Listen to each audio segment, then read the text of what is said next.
Hi, good morning, everybody. I'd like to call to order the May 1st, 2017 special school board meeting of the Lake County School Board. If we would first begin with a moment of silence, followed by the Pledge of Allegiance, please. Thank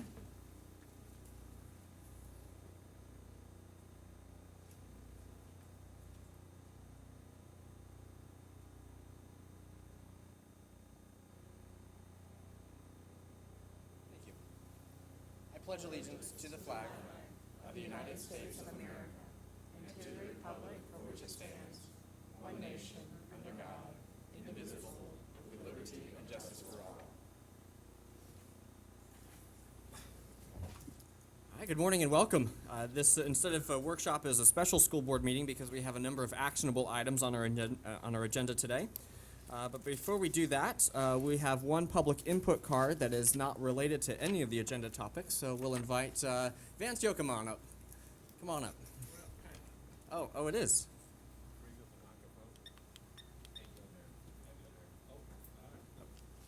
Hold on, we'll help you out Do here. not get him seated. Yeah, put 3 me in minutes. there. I'll give testimony. And is it working? Yes. Okay. All right. Can you hear me now? I have to get close to the microphone, all right. Yeah, my name is Vance Yoakum. I write the blog fiscalrangers.com. I just want to make some general comments, including some of the things that are on the agenda today. Back in about 1973, I was a college student and working in the IT department on an internship at the city of Los Angeles. And I had a paper that I had to do, and being in accounting at the time, I decided I would do one on how government controls performance. And so I went to the CAO, which is a Chief Administration Officer office, as well as other departments, trying to find the group that reviewed efficiency and effectiveness for the city of Los Angeles. Could not find it. People tell me there is no such group. Okay, so then that's what I'm going to expand on here, is that I think there's great work here we see on a lot of these job specifications and everything in the organization chart, and I'm excited to see what's going to happen this next year in the organization of the school district. However, one of the things that really leaped out at me, which is that whenever I worked in corporations, we always had a performance analysis group. It was either in the controller's shop or the CFO's shop, or it might be under operations. But they're the ones that ran metrics on performance. There is no such position that I could find here. You do have an accountability group, and her head pops up, but there's not one that has visibility, because I've never seen any kind of presentation of those kinds of reports here. And so as a taxpayer advocate, I'd have to say that people work very hard and they're very smart, but I don't see usually much evidence compared to the things that I saw on a weekly basis in large corporations on how they manage the resources. And that's what it comes down to, is how you manage your resources. So what I'd recommend is that you seriously consider having a department that has responsibility for making sure that individual other departments have metrics for performance and so forth. Because last week, I got so mad at the procurement audit and some of the things that I saw in there, I didn't come to the meeting because I thought I would just kind of lose my temper. I mean, when you see that staff utilization was only 50%, all the rest of the time was spent on something else. And it took the internal auditor to come out with that. How come management didn't know that? How come you probably didn't know that? The cost of requisitions you saw, $100 each, because nobody said, let's use the e-card, and the internal auditor has twice come up and said, let's use the P-cards. And those are the kinds of very common sense things that should be in place and should be expected of people that you call directors and managers. And that's what I want to implement, suggest. So what I want to do is I'd like to give a book that I have given to 3 different county managers, because they have the same issue, and this is a very famous book. It goes back to the 70s, but it's How to Measure Management Performance. And there's an incredible amount of information here, and I would like to present that to Superintendent Cornegay, and hope that maybe some of this information and the procedures come out. And you do have an accountability department that's very smart. When they come in here, they've got presentations. But there's just very little, it seems, that comes out of that group that we see. Thank you. All right, thank you, Vance. Our other public input card is related to item 3.04, so we'll invite that speaker up at that time. So we'll start off with item 3.01. It's a report from the District Management Council, but I think you all have regrouped, if you will. So now you are DMG instead of DMC, is that right? Yes, sir. All right, very good. Well, welcome. Thank you for coming this morning. I'll allow you to present your introductions, and if I recall, I think we had a conversation beforehand. Board members, you've got a little tool at your spot there for questions, for feedback, that will help you organize your thought and some notes. I think this group was hoping to try to go quickly through their presentation. They've got a thick one, and so if you've got a clarifying question, feel free to ask that at that point, but discussion points and other deeper questions, if we could try to hold those to the end, I think that would facilitate a smooth flow of their presentation this morning. Thank you, Mr. Chairman. Yep. Are you able to hear me? Yes, some of the microphones are a little tricky. You got to hold them real close. This might be one of those. All right. Is that better? Yep. Yep. They're hearing you. All right. Thank you.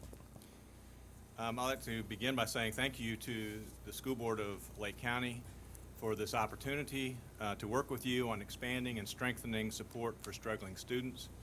We'd like to thank both Dr. Moxley, who began this project, and Ms. Cornegay, who's going to be continuing it, as well as two staff members that were instrumental in helping us gather information, analyze it, and make this presentation today, and that's Carol McLeod, and then more recently, Melissa Jarlis. So their help was very important in terms of us being able to collect this.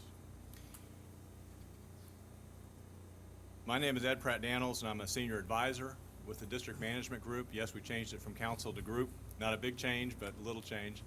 And with me today are Kristen Keene, who's a senior associate. Kristen's going to be doing part of the presentation today, and Carolyn Schoen, who's an associate.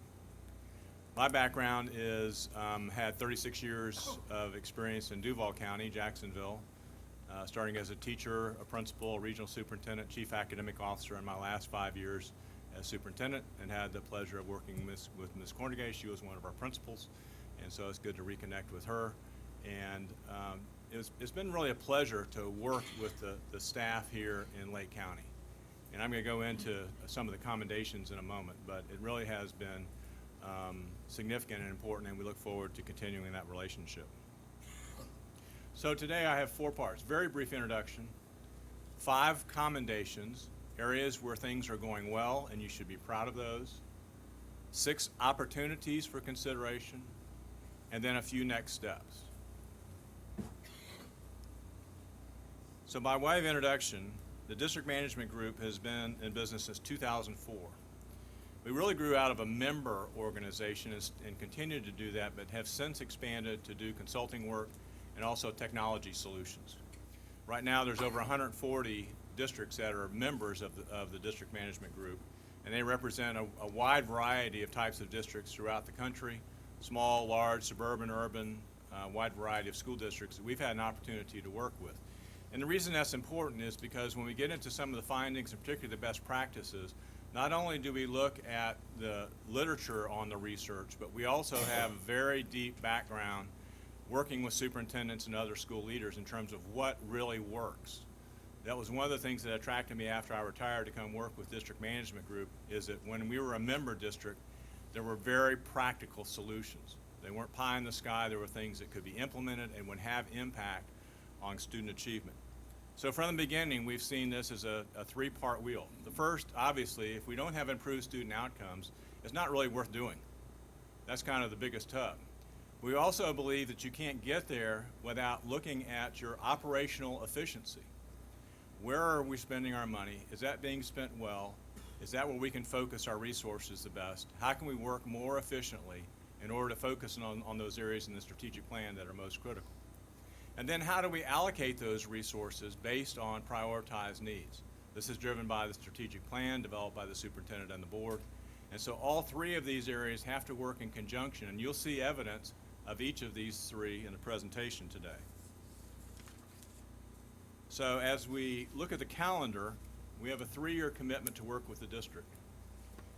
Year one, you can see that we first established goals and established a guiding coalition. This is primarily senior leaders in the district and some principals. We looked at best practice research, and then we have pulled together, based on some qualitative and quantitative analysis, a diagnostic that we're presenting to you today. Following this, we'd like to advertise this more broadly for the public to understand it.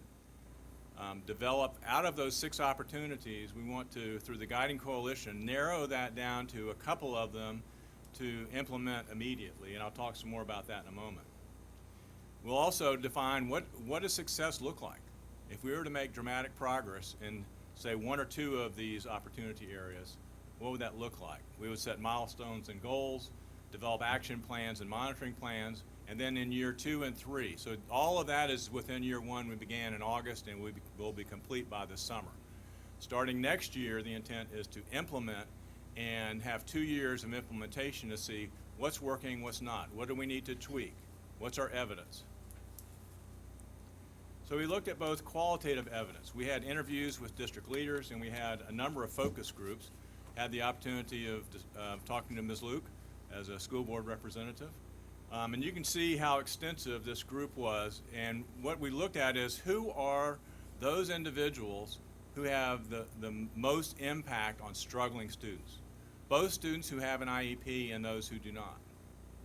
We also had a day worth of classroom observations, had the opportunity to traverse Lake County, about as big as Duval County, but we did go to elementary, middle, and high schools and had an opportunity to go into classrooms and also talk to principals. We also did extensive data analysis, and this is one of the strengths that District Management Group brings to this whole enterprise. We looked at 17 different roles, and during a 2-week period, we asked employees to fill out how they actually spent their time. Now, the reason this is important is that often there's a discrepancy between the perception of how people are spending their time and how they're actually spending their time. And it's not an issue of them being dishonest. It's a matter of just not really connecting in terms of how time is spent. And we'll mention a few of these later. So we looked at several things within this. Where did they provide service? So did they push into a general education classroom or pull students out? Was it a co-teaching situation? How much time is actually spent with students, or if their primary role is to work with teachers and coaching, how much of their time, what % of their time was spent with teachers? What topics did they focus upon? Was it math and English, or was it some other topic? And finally, how many students were they serving at a time? So those are the kind of questions that we asked them to fill out. So of the 482 staff members that were invited, 74 responded. That's a little lower than usual. We usually like to see 80%. But it's sufficient to be able to make generalizations. Of those, we had to exclude 19% because either wasn't complete or there was some issue in terms of making sure it was good data. So in the end, we had 60% of those who were invited to complete it in a way that we could count it towards this data analysis. So as I said, we had 5 commendations. The first one is that we saw that district staff have a strong commitment to ensuring all students succeed academically. So there's this commitment. And how do we know that? We heard that in conversations. Often when a consultant comes in, district staff feel comfortable sharing all of their concerns and issues. And even though some of those were shared with us, it wasn't so much about the adults. And I will tell you that's not true in every county. It was about, if there was frustration, it was out of how can we help more students be successful? And that's a very positive thing to build upon. The second is that many staff go above and beyond the call of duty to help students, and particularly those students who struggle. And finally, there's a commitment to improvement of practice here. There's a willingness to change, a willingness to see things differently. Second commendation, the ESE and central office leadership teams are passionate and highly invested in the district's programs. The central office staff sees that meeting all students' needs is a priority, and the ESE staff is particularly both cohesive and collaborative. And again, that's not always the case in every district. The third is the district serves almost all of its students within the district. Even some of the high-need students are served within the district, in some cases in partnership with outside organizations, but it's both district-led and partnership-led, and there's an extensive array of services, particularly for the students with the highest needs. The district is focused on differentiating instruction. This includes both technological and traditional interventions so that students have more self-directed and self-paced types of opportunities to improve their performance. There's also a frequency of assessments given to monitor progress, and we'll talk some more about that. And the emphasis there is on competency. And finally, there is collaborative planning time that's been built into most school schedules in order to allow opportunities for teachers to work together. So we're going to share with you now 6 opportunities. It should be noted that we begin with best practice, and as I said, that is both looking at the research. If you want to see what our research basis is, it's in the appendix in the back. I think it's always important to say, where does this come from? But it also is informed by these constant conversations with superintendents and other leaders as far as what practically works. The second is looking at current practice. That's primarily what we did in this exercise in the focus groups and doing schedule analysis and visiting schools. And comparing those two then, what are some future considerations? What are some opportunities to improve? The first is there is a context to this, and that is that all of this is in light that each individual student's needs are different. Some of the considerations we're sharing may be more appropriate for students with mild to moderate disabilities or students without an identified disability but are struggling, perhaps more so than those students that are very high need students. So that's one proviso.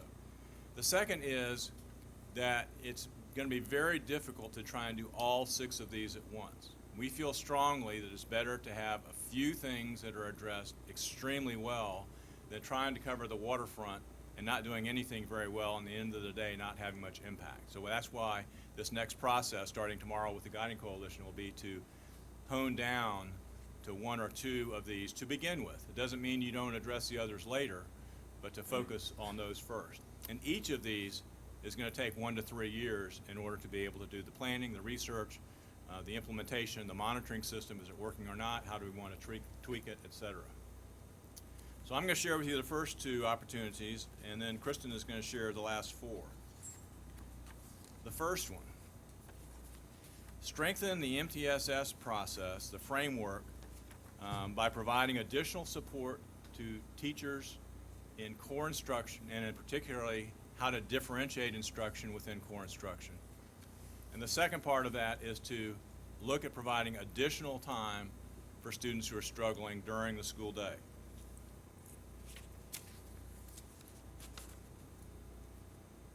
Excuse me.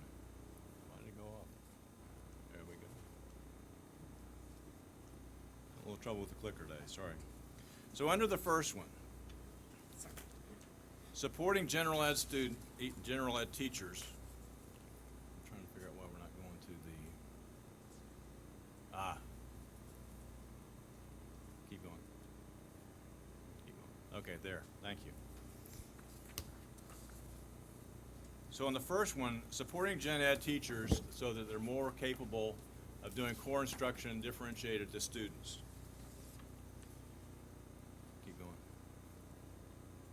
So best practice shows that there is a clearly defined and aligned system, and many of you have seen this Tier 1, Tier 2, Tier 3. Tier 1 is basically in the general education classroom. This is all students. Tier 2 is typically extra resources into the classroom or pulling students out for a short period of time in the school. That's for some students. And finally, Tier 3 is really designed for just a few students. So why is core instruction so important? If we're not able to help enough students in the classroom through differentiated instruction by that core teacher, it means you have massive numbers of students who need a Tier 2 intervention, often beyond what resources you have, and you end up kind of prioritizing those who have these needs and not being able to meet all of them.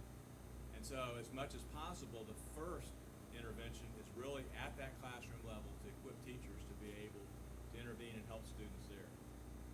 And again, this has to be a defined, aligned system. This is one of the issues I think that Ms. Cornegay wants to work on, that often we see a wide variety of things happening in the district, but often without much consistency. I think we're gonna check your microphone here. Oh, excuse me. Is it picking up okay?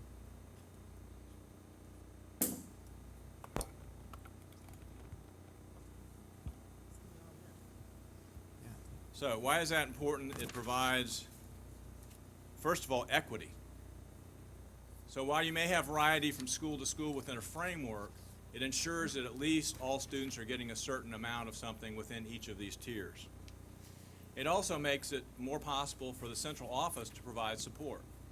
If there's at least some structure and organization to this, when they visit schools and help, they know some things that there's expected to be happening at each of those schools. Again, perhaps with some variety, but at least some core things that are happening. And finally, there's greater transparency in terms of how resources are allocated, both staff resources and others. So based on the research, there are 5 processes, and these are sequential. So the first is you have to have a very strong vision. What are you trying to accomplish with an MTAS process? What is the goal in terms of intervening with students who are struggling? What are the goals and beliefs around that? Next, there needs to be a strong organizational support, funding and leadership to support that. Next, structure tiers, and these 3 tiers I talked about. It's not just having labels around those tiers, but what's included in Tier 1? What are the expectations that happens within classrooms within Tier 1? What are the options within Tier 2 and so forth? And then the next 2 are really important, because this is usually where things fall apart a little bit, and that is that the processes are aligned. So are there metrics? Are there protocols? Are there forms that are consistent from school to school in order to ensure that those students who need help are getting the help, and is the help working? And then finally, align roles and responsibilities. Who's expected to do what? What is the guidance, and what are the expectations? And then ultimately, what's the accountability for that? So when we look at the research, coaching is a very strong potential area to improve teacher performance in this core area of differentiating instruction for students who are struggling. You've seen this before. The things we hear, we remember 5%. If we do something with it, there's another 5%. But if I have a coach working alongside me, demonstrating, helping me know how to plan, watching me practice, correcting my practice, etc., it can go up 80% to a total of 90. When done well, coaching can be a powerful intervention. The elements of that being done well is, first of all, a rigorous selection process. Not only do you want this to be an excellent teacher with a demonstrated ability to move students academically, particularly struggling students, are they able to move students a year and a half of growth? And the reason that year and a half of growth is, it's good if you get a year's growth from the student who hasn't had growth. It's better, and if we're actually going to close those gaps, for them to get a year and a half growth is going to ensure more students who are reaching grade level and on track to graduation on time. So they have to be a great teacher, but they also have to be able to work with adults. There have been experiences in the past that I've had where a great teacher did not necessarily make a great coach because they lack the patience and the ability to bring people along. And so both of those are necessary in the screening process. There has to be real clear roles and expectations. It's our recommendation that this be consumed under one person, a district person who's a lead person, whether that's somebody in curriculum or a lead coach. It's important that they spend their time planning with teachers, knowing how to differentiate instruction. It begins with the planning process, and then be able to demonstrate effectively using student data.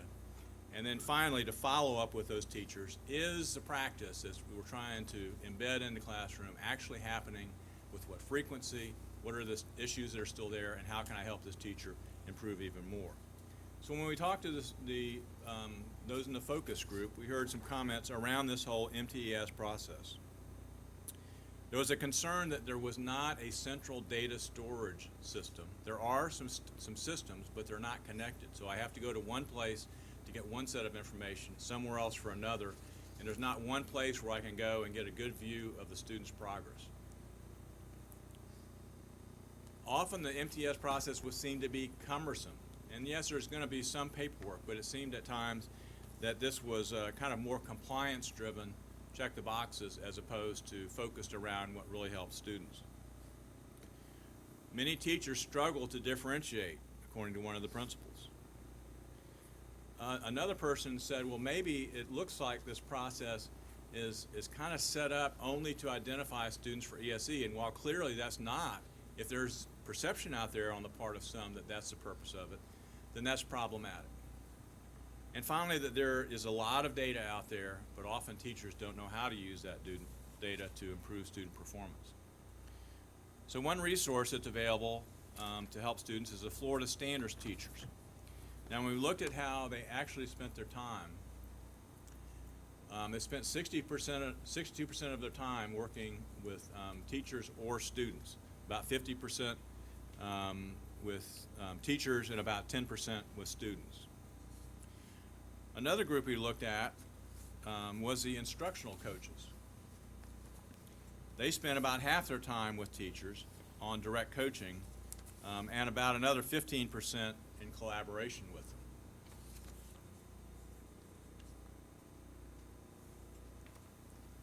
Looking at opportunity number 2.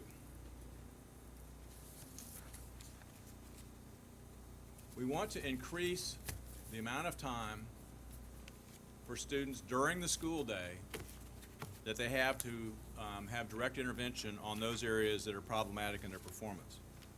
So what do we recommend? At the elementary level, 30 minutes of daily extra time of intervention.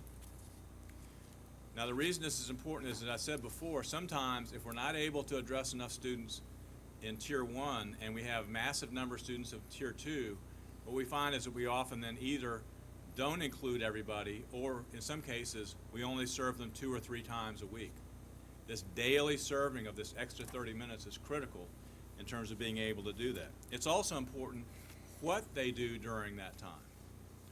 So, are they content-strong teachers? I'm going to talk about that more in a minute.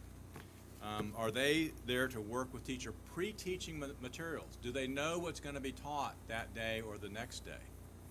And front-load the content that student's going to receive during the regular classroom? Do they reteach those skills and concepts that somehow along the way the student missed? So they have to have very deep content knowledge to understand those two, to understand what did the student miss and how can I backfill that. Addressing missing foundational skills, and finally correcting misunderstandings. And again, without a deep content knowledge of the person who's doing the intervention, that's very difficult.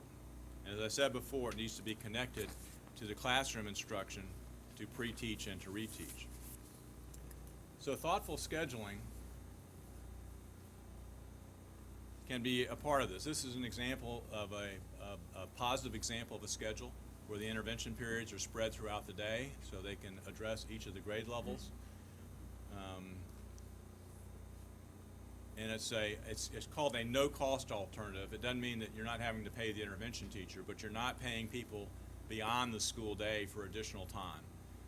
And again, we're not saying don't do that, but make sure to maximize the time during the school day in order to be able to address student needs. So when we asked the focus group, what about this extra time intervention? What's happening in Lake County? There was a concern that there didn't seem to be a consistent district-wide plan. I mentioned this earlier, how important that is. And while there may be flexibility from school to school, there's an overall plan that drives this whole area. There was concern that even if it's provided, sometimes it didn't seem to work. Our bottom quartile still seems to stay stuck. There was a concern that often it's a teacher assistant who's providing this additional assistance, and often they don't have the content background to be able to do what I mentioned earlier in terms of pre-teaching, reteaching, finding out misconceptions, and doing this at a very deep level. And then an ESE teacher said, unfortunately, a lot of times I have to pull the student out of that intervention time in order to provide some other service that's on their IEP, so therefore they're missing out on that content intervention time. So let's look at 2 schedules. The first is a non-example. This is fairly typical in a lot of middle schools. where you have a common schedule for everybody. There's a non-student struggling schedule, and then the struggling student schedule, keep going, often uses their regular math class. Let's say they struggle in math, and they might be an ESE student with a co-teacher. So that co-teacher is working with them in the classroom during their math period. Or they may have a pair of professionals providing support in the math period. Often that means they're getting a lower level curriculum. Instead of that, what's recommended is to add the extra period. So in this case, it's in lieu of Spanish from those students who are not struggling. What happens, what's the advantage? They get the grade level curriculum presented to them. They also learn from their peers. So their peers who do understand the material, they're able to interact with them. However, in addition to that, again, we have this content experienced teacher who's working with them to reteach, fill in background knowledge, and do those things I mentioned earlier. When we look at Lake County at the secondary level, at the high school level, we have intensive reading classes for lower performing students. There are learning labs that are available for students with IEPs. They can come out of the class. If they're struggling with a particular assignment, they can go into that learning lab and get some assistance. At the middle school level, there are offerings in terms of interventions periods in some schedules, and intensive reading is for students who are level 1 or level 2 readers on the FSA. More often, ESE students receive support from their learning strategies class at the middle school level. So you can see at high school it's a little stronger in terms of consistent interventions than at the middle school level. In focus groups, we looked at one of the major groups of employees whose purpose is to help students who are struggling, called Acceleration Resource Teachers, or ARTs. When we asked how did you spend your time during that week and a half, it went from 0 to 57%, with the average being around 28%. Now, if instead of that, we went to 75%. We went from 28% of the time in direct contact with students to 75%.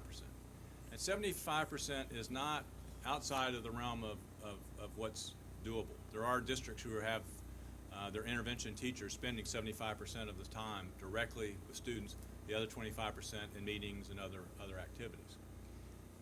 That would increase 363 hours of service a week, or 13,000 hours of service per year with your existing staff.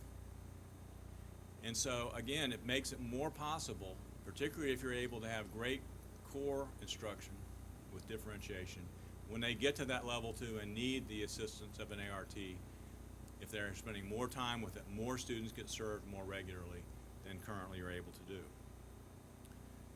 18% of their time is spent on duties. So they're spending almost as much time on duty as they are on direct intervention with students. Another group is the ELA interventionists. They're spending about 62% of their time with students and far less on other duties. So as a next step,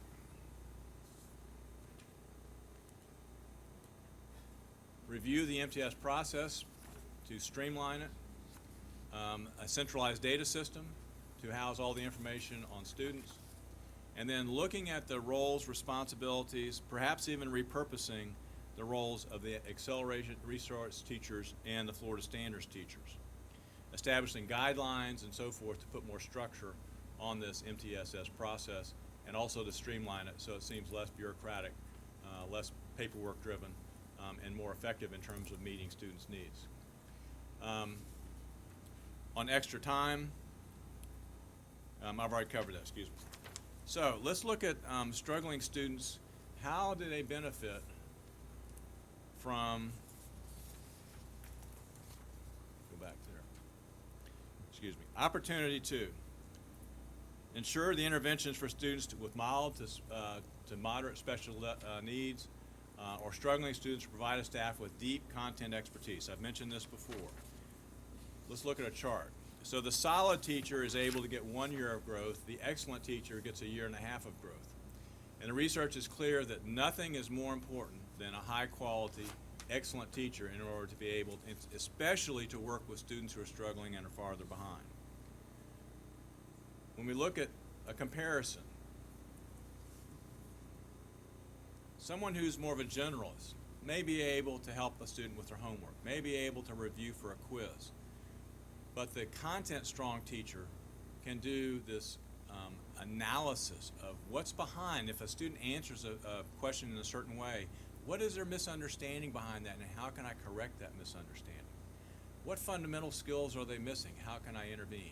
And how can I do this in 2 or 3 different ways, so in case they don't learn it the first way I'm teaching them, they have another methodology to go to.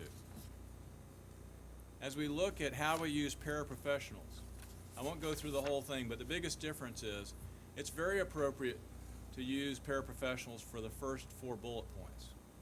It becomes problematic if we're using paras to help struggling students because for the most part they don't have a strong content expertise to do the kinds of interventions I mentioned earlier. There probably are exceptions, but as a general rule, they don't have that kind of background and training. So who is supporting students who struggle? In the general education situation, it's a gen ed teacher, it's a highly skilled specialist, and perhaps an academic tutor if that's available at that school. It's happening in the classroom and during a separate intervention period. What's happening with ESE students? They have the ESE teacher, an ESE assistant, possibly an academic tutor, and it could be either they're pushing into that class, pulling out, a resource room, learning strategies, possibly an intervention period or a class. So you can see the differences there between a struggling student with and without an IEP. Here's what the focus groups told us. Some ESE teachers are not only dual certified, but very competent in their content area.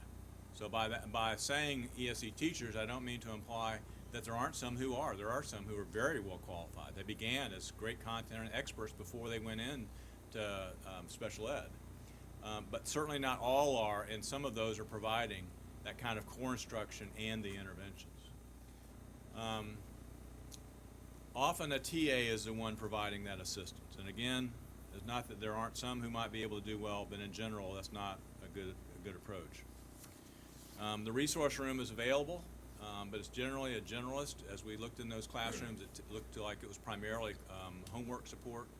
A student had a question about an assignment they had in class, the teacher was available to them, but there wasn't a lot of very strong direct intervention during that time. Okay, how are currently our teacher assistants used? At the elementary level, 94% of their time is supporting academic intervention. As I mentioned earlier, this is probably not the best use of teacher assistants. And notice also that the vast majority is in math, reading, and English language arts. At the middle school level, 83% of the time of teacher assistance is used in academic support, primarily again in math and ELA. And by the time it gets to the high school level, it's gone down to 69%, again primarily in math and ELA. What did some of the focus groups think? One principal said teacher assistants don't have the skills to be teaching our most struggling students. Another teacher assistant said, well, we are teachers too. And it also mentioned that there were sometimes it was a teacher that was in the learning lab, but sometimes it was a teacher assistant who was providing that support.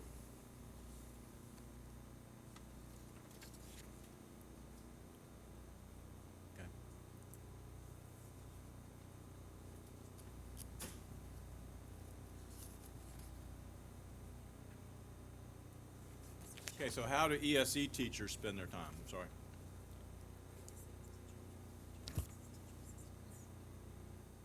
Okay. Okay, I'm on slide 53. 45. Yeah, I'm gonna skip. Yeah, we're gonna hold it to an hour, and we have still 4 to go, so I'm gonna skip. So what are some future considerations?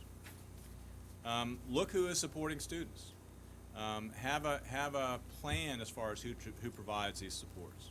Clarify the roles and responsibilities, especially with ESE teachers and teacher assistants, And then strengthen the current staff, find out who is really a strong content teacher, if they're providing the support, and leverage those and schedule them in such a way that we're using the expertise that you currently have. Okay, going on to opportunity 3. Great. I'm lost. Where are you? Page 49, sorry. Yes, page 49. Good morning, everyone. My name is Kristen Keene, and I'm going to walk you through the last 4 opportunities. I believe we have about 20 more minutes left of our sharing time, and then we want to make sure that there's enough time for Q&A at the end. So opportunity number 3 is thinking about expanding the reach of your ESC teachers through proactive scheduling and their use of time, as well as clarifying the ESC staffing allocation model.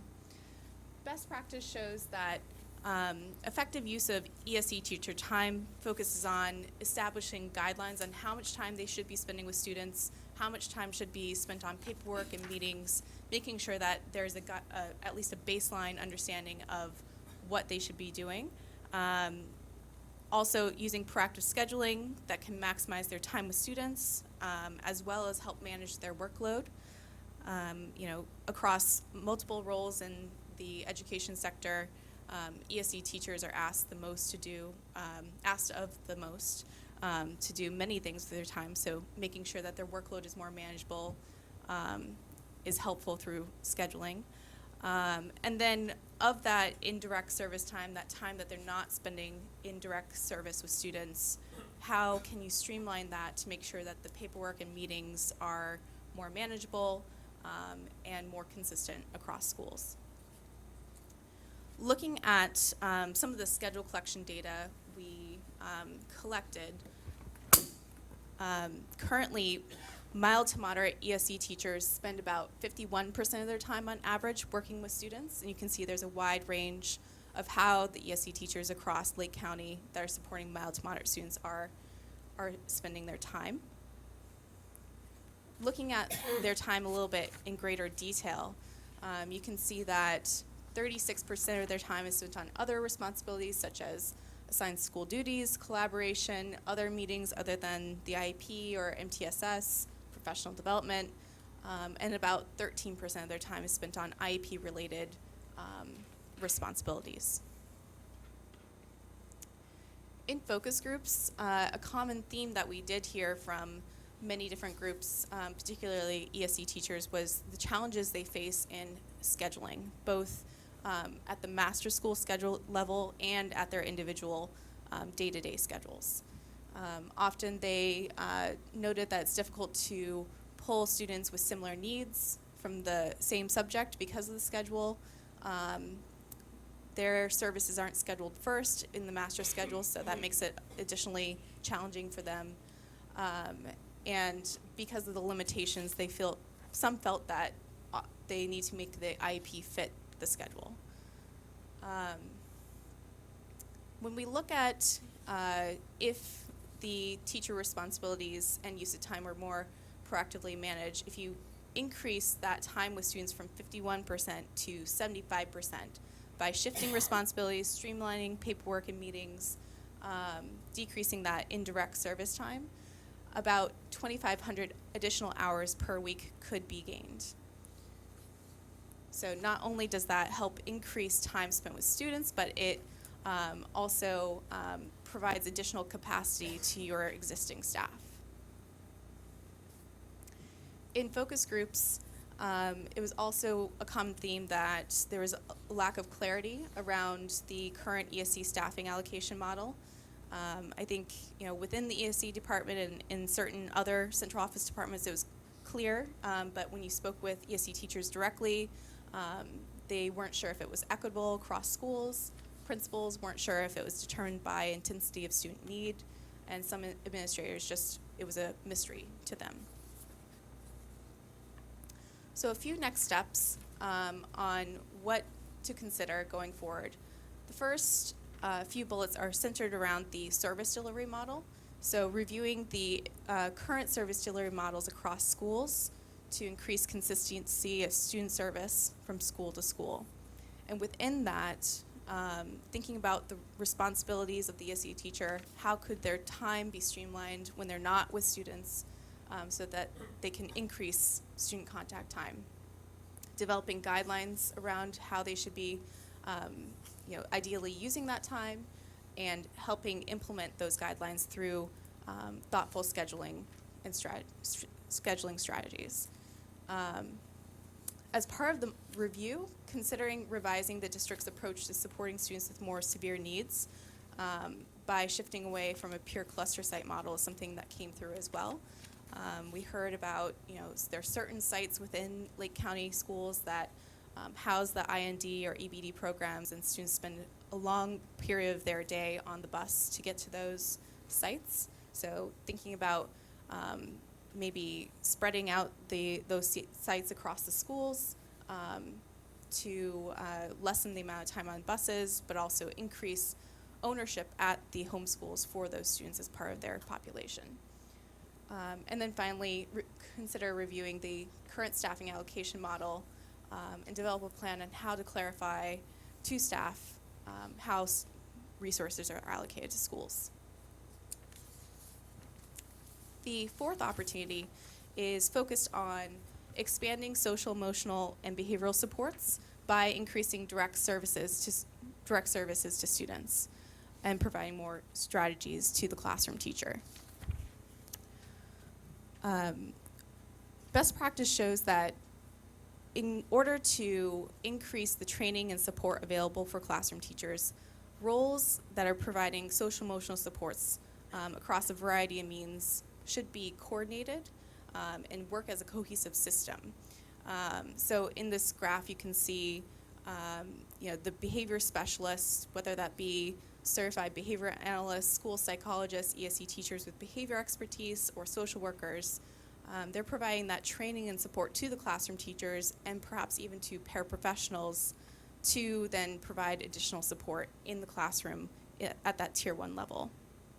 And making sure that those roles and responsibilities of those support staff who are in that right-hand box are clearly defined is also a very important piece. And what we found through our focus groups and schedule collection was that Lake County has a strong foundation for providing social, emotional, behavioral supports to students, but key roles and responsibilities could be clarified. So there's, those roles in place, staff are committed and knowledgeable. There's some PBIS in place in some schools, which is the Positive Behavior Intervention System. And there are EBD and ASC classrooms available with behavior analysts to support the more severe behaviors. But those roles of school psychologists, counselors, and social workers are less defined, and it's unclear how they work together in a coherent system. Looking at the schedule collection data, on this graph you can see by role the percentage of time that's spent working directly with students in either counseling or crisis intervention. So 17% on average of counselors' time across all school levels is spent on supporting students, while psychologists and social workers on average spent 0%. In focus groups, every focus group we had, the need for more social emotional supports came up. Administrators noted that students are coming into the school system with more and more extreme behaviors, more mental health needs, particularly at the high school level, that there's limited social emotional supports available to proactively address those, and that some schools have tried the PBIS system, but it's not a coherent district system. And then another important piece that came through in the focus groups were that school counselors felt stretched extremely thin because of their other responsibilities at the school, as well as MTSS duties that are on their plate. Looking at the schedule collection data a little bit more clearly, or closely, for school psychologists, you can see that on average 0% is spent on small group counseling instruction, while 62% of their time is spent on IEP process related responsibilities. and then finally 38% is spent on other responsibilities. It's not to say that this is good or bad. In fact, in a lot of districts, we see that school psychologists do spend a lot of their time on the IEP process. I think a guiding question you want to consider, and as we talk with the Guiding Coalition, they'll consider, is this the role we want our school psychologists to be playing, or is there a different mix of how much what they should be spending their time on? Social workers, again, spent little time working directly with students. 42% of their time, on average, was spent on the IEP-related responsibilities. And then school counselors, breaking it down by level in this table, you can see that while on average they spent 17% with counseling crisis-related responsibilities, that varies across the school levels. So 13% at the elementary level, 16 at the middle, and 22 at the high. Something that stood out to us with this schedule collection data was the amount of time spent on assigned school duties. At the elementary level, about 14% is spent on bus duty, lunch duty, hallway duty, and at the middle school, 13%. So a couple considerations moving forward. One, identifying the strengths and expertise within current staff. So how do you increase the social emotional supports available for students without necessarily increasing the staff that you have? Identifying those key players, those star performers within your existing talent pool who have expertise in providing behavioral or social emotional support is one approach.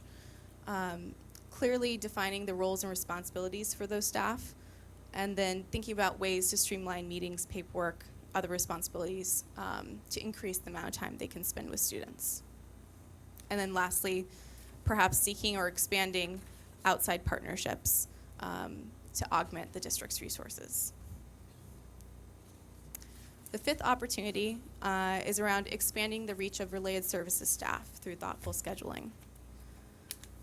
In the schedule collection, on average, we found that speech and language pathologists spent about 42% of their time with students. In other districts we've worked with, we've seen it closer to about 75% of their time on average. And you can see here there's a wide range from 25% to 60%. Looking at it a little bit more closely, about 30% is spent on the IEP process. And in focus groups, SLPs noted that there are currently 5 different ways of documentation. This can lead to a large amount of time being spent on that paperwork. And if you think about increasing that time from 42% spent working with therapy, providing therapy to students, you could gain approximately 300 hours per week, or about 11,000 hours additional per year. The caseload for speech and language pathologists, on average, based on the schedules collected, was about 66 students, which is about 18 students higher than the national average. The ASHA, which is the American Speech and Hearing Association, noted that the national average caseload is about 48 students. Looking at occupational therapists and physical therapists, it's a similar story. About 38% of their time is spent working directly with students, while 27% is spent on the IEP process.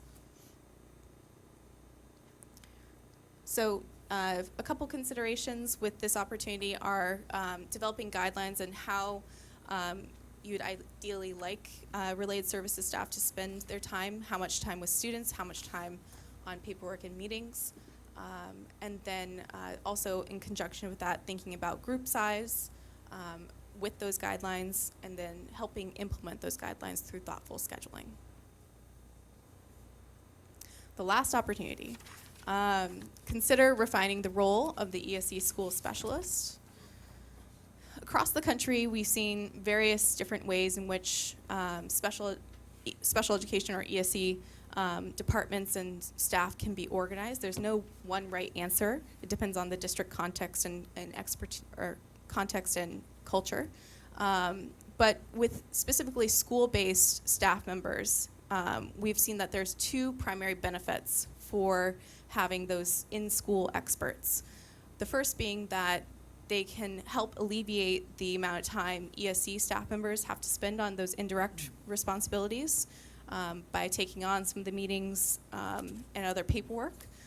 And the second is that those school-based leaders can act as an extension of the district district department, making sure that the vision and policies are being carried out, and that they can also be a quick, thoughtful responder if there's any parent concerns or questions, or if the principal has a question about an ESC service. With the schedule collection data, we found that on average 45% of their week is spent on IEP-related processes, and about 7% is spent on assigned school duties. So a couple considerations around this opportunity are, again, creating some guidelines on how they should be using their time for the desired role and responsibility of the ESC school specialist, as well as streamlining those other responsibilities in order to help increase the amount of time they can support those ESC school-based staff members. So thank you very much for your attention. Just one more minute, and then we'll turn it over to you for Q&A. I'm sure you've been taking lots of notes. Our next steps in this process is to more broadly share these findings. Tomorrow we have a scheduled meeting with that guiding coalition that Ed mentioned earlier. During that meeting, we're going to be thinking about, first of all, sharing these preliminary findings, answering any questions or concerns, but also thinking about, of those 6 opportunities, what are the 1 to 2 areas that Lake County wants to prioritize first? And then thinking about what would our end state be, what would our vision for success be if we implemented those opportunities, and where should we be setting our milestones for in terms of planning and implementing in the next year. Great, thank you so much. Thank you. I think there was a lot of information jam-packed into that presentation and your report. I don't know if, at least if I'm kind of thinking about it out loud, I don't know if a lot of it is a surprise to me, but I appreciate having it captured, especially the data. I think some of that will be helpful for us to be able to make some decisions going forward, but maybe some questions out there. Yes. Kick us off. I need to go back all the way to square one, and we're speaking about a 1 to 3 year planning, and so have we already allocated those dollars? They have been? Okay. I'm curious, right off the bat, why we would take 1 to 3 years of planning when you guys are the experts? Why would we not come out since you gathered this data? That's to you. But just one second, I want to ask this one, which is very important. Why would we have a survey that's so important that we've invested that we would only have 60% of responses? That also bothers me. And such a small sampling, by the way, in my opinion. So statistically, you feel like this is accurate? Yes, based on our experiences with other districts, while our goal typically is to reach 80% participation, this is enough to have statistical significance. Okay. So can you go into the 1 to 3 then? Don't mind if I just ask mine real quick? Yeah, on the second question, those 480 plus did not include general education teachers. It included all others who had some kind of direct influence in terms of interacting with struggling students. So it included ESE and others who helped those. So that's a large group that we did not try to survey because of the questions we were asking were, what's the context in which you're serving the student? Is it push in, pull out? How many students are you working with at a time? What's the content area? It was those intervention people that we're trying to get that data on, more so than the general education teachers. It's a little lower than usual, but not so much that we can't make generalizations from it. As far as the planning process, this whole data collection process and analysis to this point took that year, but the plan is that by this summer to have plans in place for those 1 or 2 priorities. That year 2 and 3 are about execution on those 2. So absolutely, we would not want to spend 3 years planning it. By that 1 to 3 years, that's the total cycle of whatever we determine to execute. Does that When make you sense?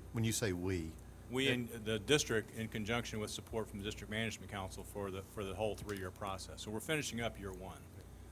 But for 2 years, to keep this in perspective, how much money are we talking about? $85,000 per year. 85,000 a year, Yes, you sir. guys?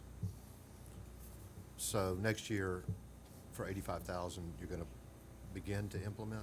we'll be working with the district in looking at the systems in place to implement.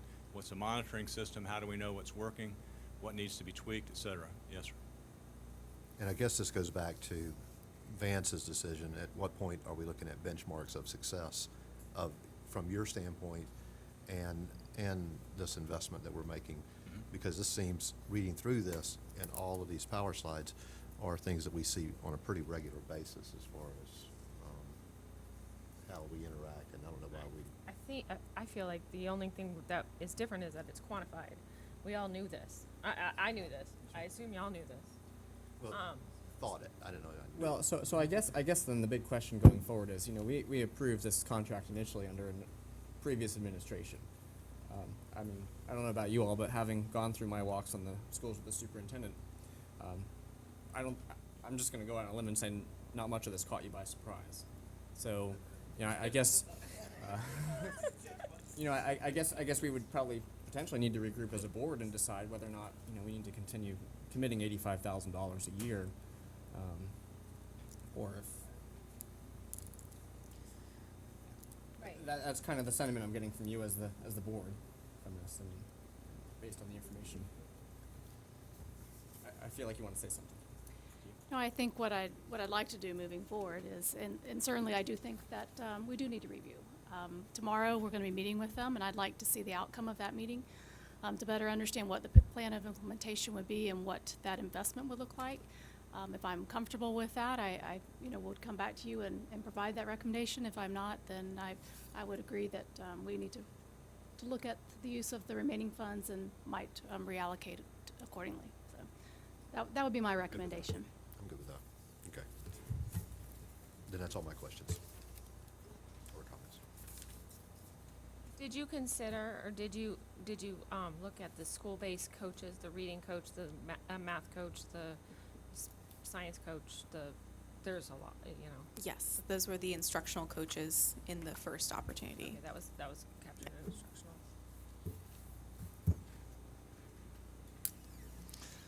Well, some of my concerns in going around and meeting with some of the staff, with the superintendent, and you touched on it briefly, was the instructional time versus the mandatory paperwork time. And that has a lot of concerns where they have to make a decision where they want, and this is just not for ESE, but this is all the way across the board, whether they're going to teach their students that day what they're supposed to teach them or do the paperwork and only teach them a portion of what they're supposed to teach.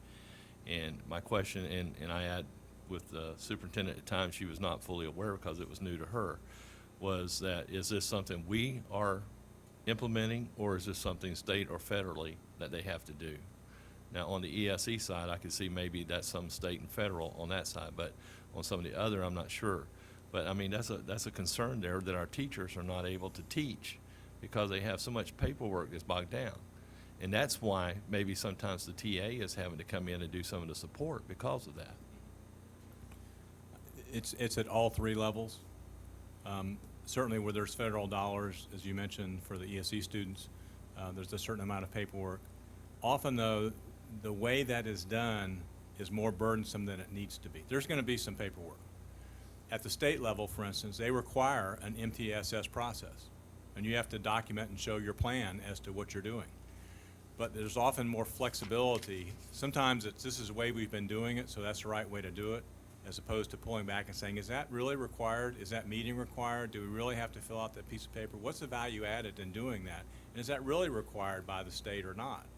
And so I think that deep analysis is important to minimize it. I don't think it'll ever go away completely.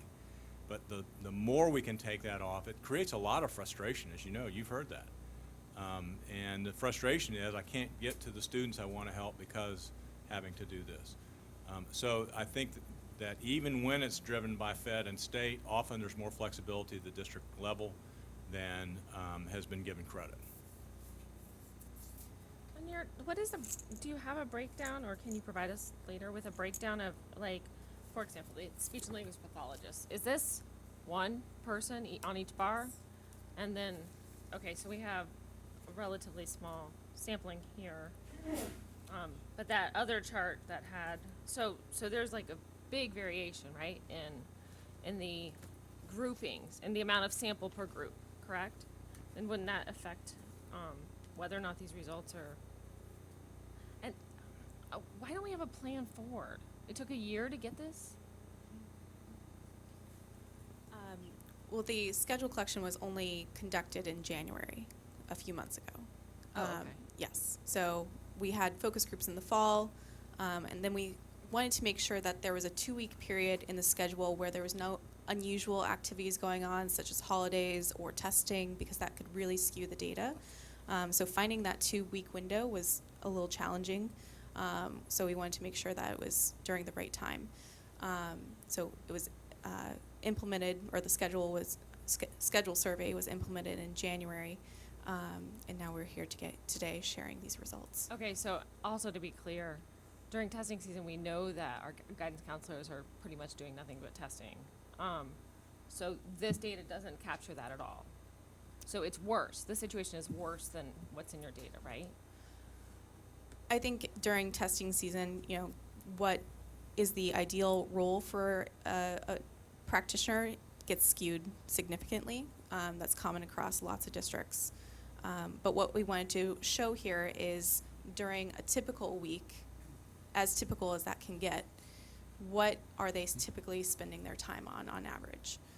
And while we had 60% of the invitees in this analysis, I like to also clarify that this is preliminary. One of the roles of the Guiding Coalition is, if we choose one or two of these areas to go into as a priority, we want to dig a little bit deeper into understanding that at a more fine-grained level. So that will be one of the roles of the Guiding Coalition as well. And who's the Guiding Coalition?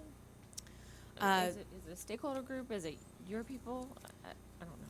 The Guiding Coalition is a mix of central office leaders and school-based principals. We find that getting to this part of the work plan, the diagnostic phase, is the easy part. Translating these shared understandings, these findings, into a plan, into something that everyone is on board with the same vision, is the more challenging piece. So making sure that we have a Guiding Coalition or an advisory group to help bring in the school-based perspective, bring in perspectives from other departments and central office is really crucial for that. Did you address at all, one of the complaints I hear from ESC teachers is that, I do hear, like, I think you mentioned that, they have to go all the way through to MTS 3 before they can recommend testing, and that may or may not be law. Did you address at all whether or not we are capturing the kids we need to be capturing? Because I hear we have kids that are not getting services that need services regularly. We did look at the students who were received testing, how many were found eligible versus ineligible, and it was in line with similar practices. I guess, no, my question's more in the general population, and maybe that's just hard to capture, but in the general population, I hear that there are children that need to be serviced that aren't getting service, that aren't even, it takes so long to get through the MTSS process, or they don't even get into the process. I think that to me, that touches upon what we were talking about in the first half of the presentation, which is those struggling students who aren't qualifying for ESC services. Maybe they're struggling in reading or math, or they have a social emotional issue or challenge that they're dealing with. And, the lack of supports that some staff felt that they had, I think, point to that. So having students who have that need, but maybe there isn't enough time, or the roles of those staff members who should be providing that service to students isn't as clear. But you're saying that we're in line, because I've got to tell you that in just benchmarking on the FEFP formula, our district against other districts, that we are several $1 million short of our ESC funding. And so I thought, quite honestly, that when y'all came on board, it was going to be looking at that component, because it seems like we're far less number of students, at least from a funding perspective. The identification rate was in line with our It was. benchmarking. Okay. Interesting. Absolutely. I think I it's, was waiting for the yours. part of the role of the MTSS process, and was preceded by the RTI process, was to ensure that a student wasn't being identified for needing special education services because of a lack of quality of core instruction and high-quality initial interventions. And so a lot of these go through cycles. And, you know, before there was not only a perception, but probably a reality that we were over-identifying students for needing special education. So part of this was put in place to help students along the way. And if we can help them along the way before being identified, that's great. If they need to be identified, they should be identified and provided those services. So whether or not it's swung too far the other way, or if it's become too burdensome in terms of the process at the state level or at the local level, I think those are the things we need to look at. But in part, it was to kind of slow this down a little bit. Are we providing everything we can provide on the front end? And then if they do need to be identified, doing so. So I think that you would hear the same complaint, at least in other Florida counties, that you're saying. It seems some people think it takes too long, it becomes very difficult. Other people have the perception that the process is kind of a foregone conclusion. Once a student starts in that process, the end game is to try and get them into special education services. And so part of it probably depends on where you sit on this as far as where you come out as to whether or not it's too cumbersome and too slow and we're not able to get those kids services who need them, or no, this is very important that we do this to minimize how many kids are identified who maybe didn't need to be identified. If I may, and I'm going to tell you guys some of the perspective that I'm bringing to this, but we started, I think, in like 2007 in this district with an MTSS person. We actually put somebody in charge. I think that was about the time that it rolled down from the state as a requirement. Nobody knew what it looked like, and of course then the burden becomes, how do we train the masses, get it down into the classrooms? So in the back of my mind, I'm also thinking about the communication audit that we did, that we just received information on, and how much information does not get into the hands of our teachers. I can also bring in a perspective that every semester my mathematics students have to complete an MTSS case study where they are required to go through the process. They have to understand what the process is to get a student into the MTSS process, where the interventions come into play, how do I monitor prevention or interventions, how do I know if they met their intervention. The problem with that assignment is that it requires teacher help, and the teachers have no idea how to help my students get the data that supports that a student needs intervention. They don't monitor the progress of the students. We have so much discussion in the classroom about what a good intervention looks like, because we don't see good interventions. In fact, one of the things that I wrote down that was really resonated with me is that you talked about the expert needing to be the person that works with the students in RTI, and I think all of us know what we use. What do we use here in Lake County? Is iStation and iReady, which is not an expert in content, which doesn't drive instruction. And so that's what a majority of my case studies come back is. They spend 30 minutes, 45 minutes, 20 minutes, 5 minutes on iReady or iStation, which is also very compelling in this whole presentation. So when I look at $85,000, because I hear what you guys are saying, I understand that we are burdened by a budget that's very shortcoming. But the other thing I know is that for 10 years we've been muddling through a process that isn't even an ESE process. It's what's happening in the classroom, and it's because the communication hasn't been working, the paperwork hasn't been working, teachers have not been supported. And so if I am 100% willing to spend $85,000 this year, if I have a group that's going to come alongside and do best practices of professional development to get the communication right, to get the teachers the support they need, and all of the walkthroughs that I do with Ms. Cornegie, the time that I've spent in the last couple of weeks with my principals in their buildings, this is regular. This is a problem. I think this is a big elephant. It's general instruction that we're impacting. It's ESE instruction that we're impacting. It's pull in, pull out, push out, scheduling. I don't know what it looks like. I agree that after you get an idea, and maybe it's something that just bringing new administration in would, I 100% believe in your capabilities too, but I also look at the 62,000 other things that we have on our plate, and I know this piece, even as a parent, when I look at my own children and the time that they've spent in this MTSS program in Tier 1, looks very different for each of them in the same school. And so I just feel like this is critical for how we let kids succeed or not succeed. This work is critical, whether it's in conjunction or alone, that the focus, the money we spend the dollars on is what gets fixed, and I just feel like this needs to be fixed. I think that's my question is what will you do? I mean, all of those things that she was suggesting obviously need to happen. I agree. Yeah. But what, like, if in a year you've provided data that we kind of already know, what will you do in the next year? So working with the Guiding Coalition, we will help develop action plans on those 2 prioritized opportunities, narrowing it down to a couple areas of focus of what we want to see implemented, whether that be through a pilot program, through through district-wide implementation, that varies.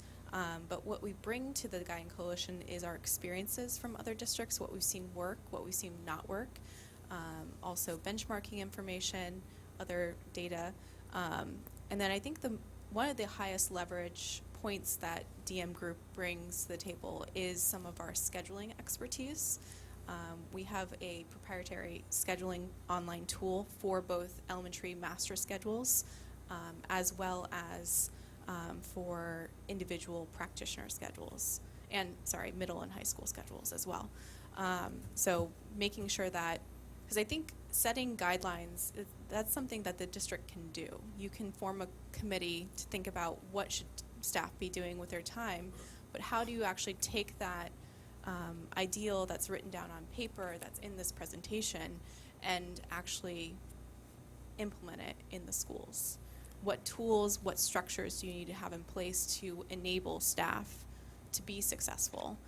Because I think they all want to spend more time with students. They all want to meet all their students' needs. That's not a question here, but they need to have the support in place to be successful in doing that.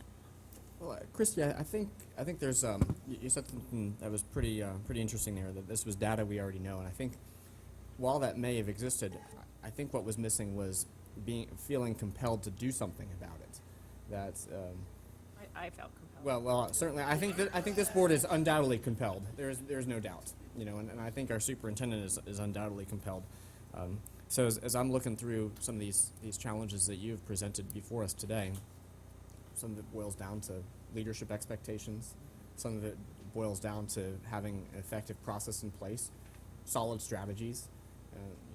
For me, I'm feeling pretty optimistic despite all of this, because that whole package is exactly why we hired our superintendent, based on that knowledge and skill set. So I'm feeling pretty confident that I can't wait to see what comes out of this visioning session. There's no doubt in my mind that you'll be able to turn us around in that area. One other comment about the scheduling, both the master scheduling, you saw how critical that was to be able to utilize those staff members' time effectively. Most of the time, it's not the staff members' fault. They're trying to get access to the students at certain times of day, and often even somebody at the school level, the principal or whoever else does the master scheduling, may have the same intent, but they may not have the expertise. And then at the individual level, say a speech-language pathologist, they are usually left to build their own schedule. And again, sometimes they're very good at it, assuming you have a good master schedule initially. If you don't have a good master schedule, it's almost impossible for that person to do their individual scheduling. But assuming you have a good master, the second step is really important. Which students need how much service time in what group size, and being able to automate that with a program where you input those needs, and then it says this is the best, most effective use of that time, so we can increase it from 50 to 75%. Is a critical tool and comes with your contract. And I would say, I wrote down as well, just for the visioning session, when we have 5 different hands working on this IEP paperwork, is Skyward have an opportunity for us to have a document like Google Docs, is what I'm thinking, where everybody manipulates that would maybe reduce the amount of time rather than 5 different ways to do paperwork that looks like we're already having. The other thing I wanted to ask, suggest, bring up, whatever, is the allocation plan the way we currently have it. And I know we have to get up off the ground this year for the upcoming school year, but in the discussions that I'm having, and you guys hit on the clustering of the different ESE models, and I've heard from multiple principals, I can say at this point in time, about that cluster philosophy and how their school is an ESE magnet school per se. We allocate those resources across elementary, middle, and high and don't consider the cluster school. I've heard horror stories in the last 2 weeks about that and the support that they have. And so when you guys are visioning, I think either the allocation and the way we give allocated resources to schools might need to be considered in regards to if we're going to keep that cluster section or what their needs are for their population. I don't know, that was something that just recently was brought to my attention, and I thought it was critical then, but this is even, now that we're in the visioning stages, I don't know that would not necessarily help support the schools and the principals in that cluster.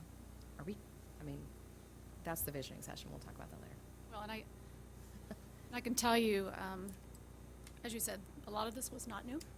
Some of the things that are already in place, we had already identified, just to kind of bring some closure to some of the things that you've already said, because I can tell you right now what my preference would be moving forward in regards to which of these things I think we need to tackle next, because I think we have some good processes in place to deal with some of them. One of them really looking at a data management system, one place, one source of data, and we've talked about that internally and what is that system going to look like with those dashboards, those easy access for parents, teachers, kids, everyone would have access to a data system where they can retrieve that. And then really redefining positions. A lot of what you'll see on the staffing plans, we think back to the organizational changes, really support the move to maximize supports and repurpose some of these positions and clarify some roles that you've already mentioned. And then we already have some work in place to really look at some revisions to MTSS.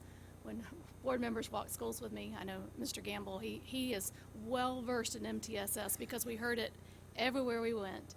And when he can talk so articulately about MTSS, we know that it's a problem because you shouldn't have to be in the weeds on MTSS. But he gets it. And so that work's already in process. And as I'm meeting right now with teachers in the afternoons with these teacher focus groups, we're talking about their input in regards to the MTSS process, and we have some folks here who are working on that, and we'll take it back out to the teachers really to think about how do we make it more meaningful, how do we get it down to provide more support at the school level and the classroom level versus compliance and paperwork and really simplifying that process to make it more meaningful. So that work's already in place. So I think it really does come down to a lot of, how do we get more creative in our scheduling, making sure that there's consistency in scheduling and supports would certainly be a next step for us. Identifying those metrics of success that you mentioned and making sure that we have some progress monitoring in place. That's going to help better strengthen the system as well. So I think certainly lots of things already in place and a long ways to go. This, as you said, we have no option. We must get this right. We know that our data shows that our most struggling kids are not moving, and that's a problem. So we've got to fix it, and we will, because we are here for each one of these kids, and we're going to make sure that they get what they need. Any other final Can questions? I ask just one question, just so I understand? And you gave us breakdowns of various times, but in the case of the school psychologist, just as a sort of a case, you say that they spend 25.6% of their time on IEP paperwork. Okay, so I'm assuming that you're saying that's a lot. So if you took this and they only spend 1% of their time working with students. Oh, 1%, right? That's a tenth of a percent. 0.1%. 0.1. There's a decimal in there. Okay. Well, One would be better. okay. So let's say we took That's this better. one where the school psychologist, obviously, a tenth of a percent That's right. seems pretty low. Yeah. So what would your recommendation look like on just this one? What would it look like if you came back to us, if you continued on?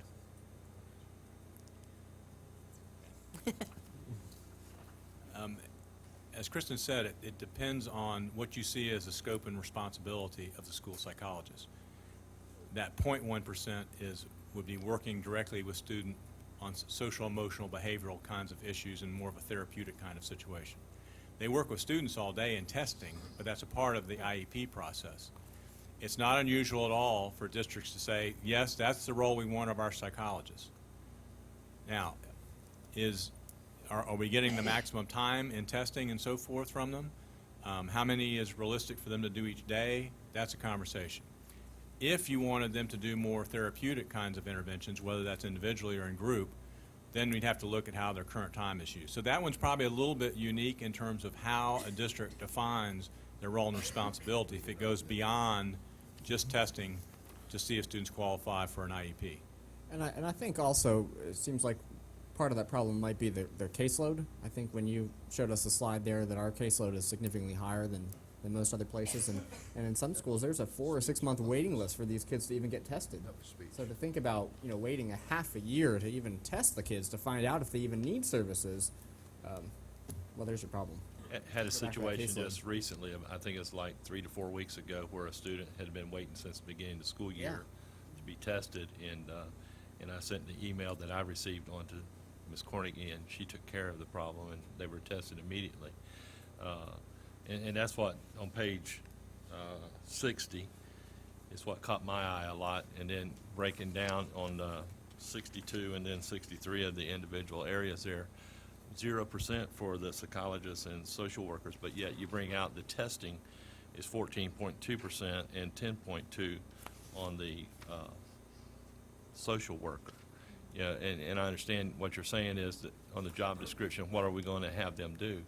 But I think if anything is what has already been said in our allocation formula, that we may be needing to look at that as we get into our visioning to see if we need to do something there.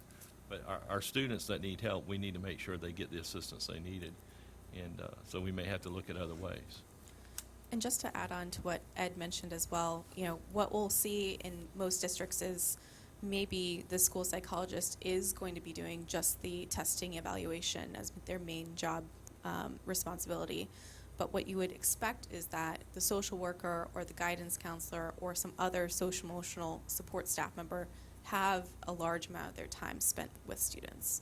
So there has to be a trade-off between those roles so that they're all working in one coordinated way.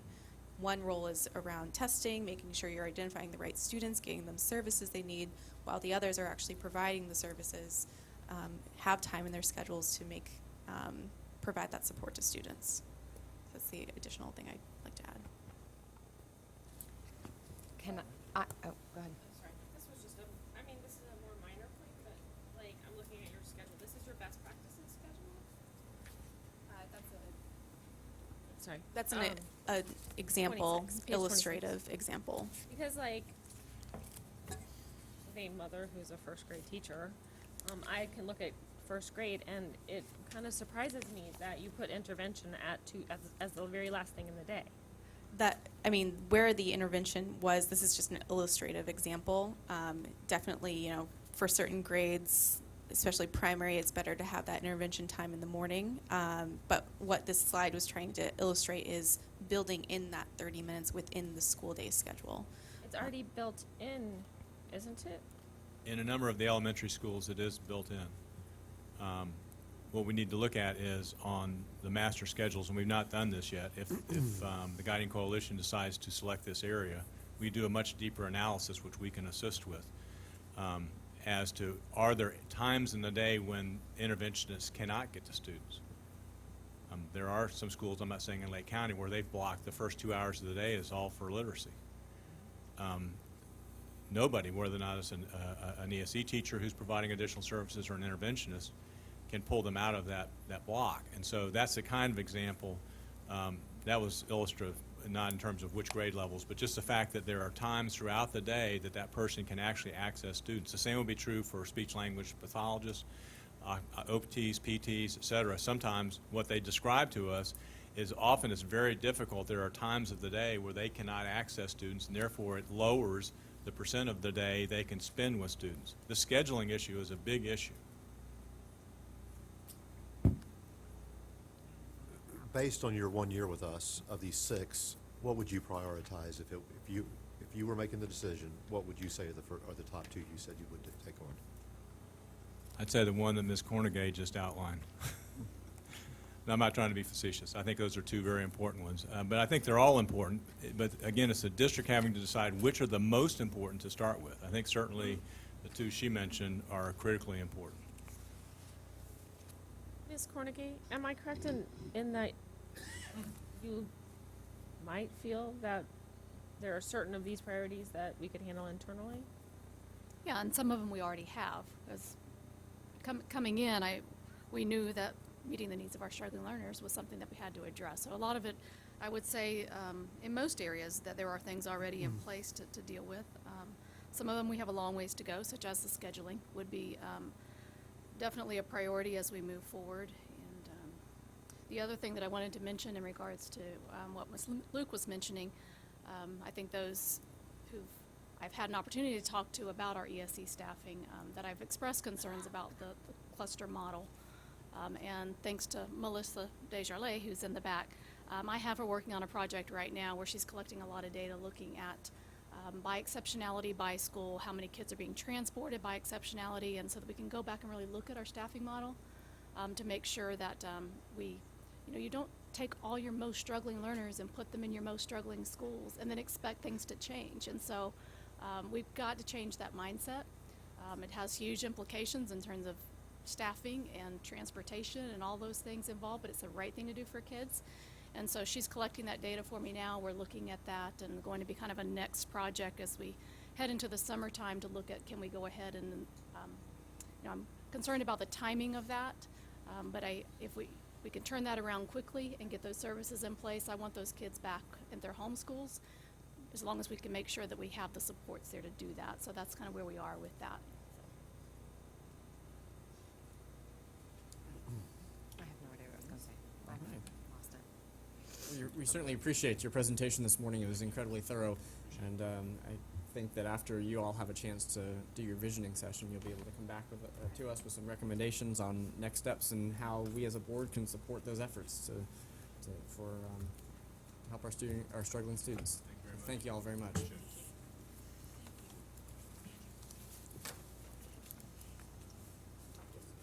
Yeah, we're going to take just a quick break, a couple minutes.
That's right.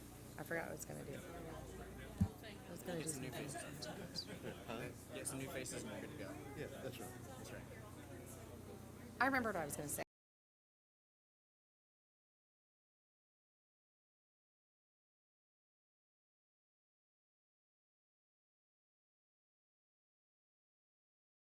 Totally forgot, so. All right, thank you folks for your patience and giving us a quick break. We're going to resume. Before we move on to 3.02, Yes. you had one more thing you wanted to share. So that's what the last thing I want to share, and I promised to let it go, but I totally forgot whenever we were talking. One of the things that we saw here and we've heard collectively is that the needs of students that are coming into our schools are getting much greater in the aspect of the social emotional side of the house. Psychologists, social workers, those people are becoming so much more important. I'm 100% on board with the cluster thing. That was one thing I brought up. But I don't know that moving those kids to even to their home sites is going to address their needs. And I don't know that it's reasonable to expect our teachers now to be in the process of addressing social emotional behaviorists, because in these RTI plans that my students bring back, a lot of what I'm seeing is not necessarily that the kid has a deficit in academics. It's that they can't sit still, or they can't pay attention, or they're not at school. There's other areas. And so when we empower some of the work that we need to have done, I'm not sure that it needs to be empowered at the teacher level, but repurposing those jobs to be able to work with the students because of the needs that they have. Parents would be great. We just can't get to them. And recess. Recess was on his master plan. Just throwing that out there. All right, so our next item is 3.02. It's the final approval of policy 3.10, administrative organization. Superintendent? So we have this morning for you kind of a review of the organizational chart along with everything that you have in your packet ready to present with any questions that you have. If you'd like to just call it a day, I'll just recommend approval of the plan and we can end it there. But if you'd like to see the full presentation and would like more on the opportunity to ask questions, if you had time to review it, then we'll proceed with that. All of these kind of fall together, but I know we have to approve them individually. So would you like to see the presentation first? Well, it is the final approval, so we've seen it once, but Yeah, maybe I- there's a refresher that some I folks totally might is. I think there's some changes. No. But I reviewed it last week, and I'm willing to make a motion to approve it. Oh, Yeah. hold on, hold on. She made a Public hearing. recommendation. Oh.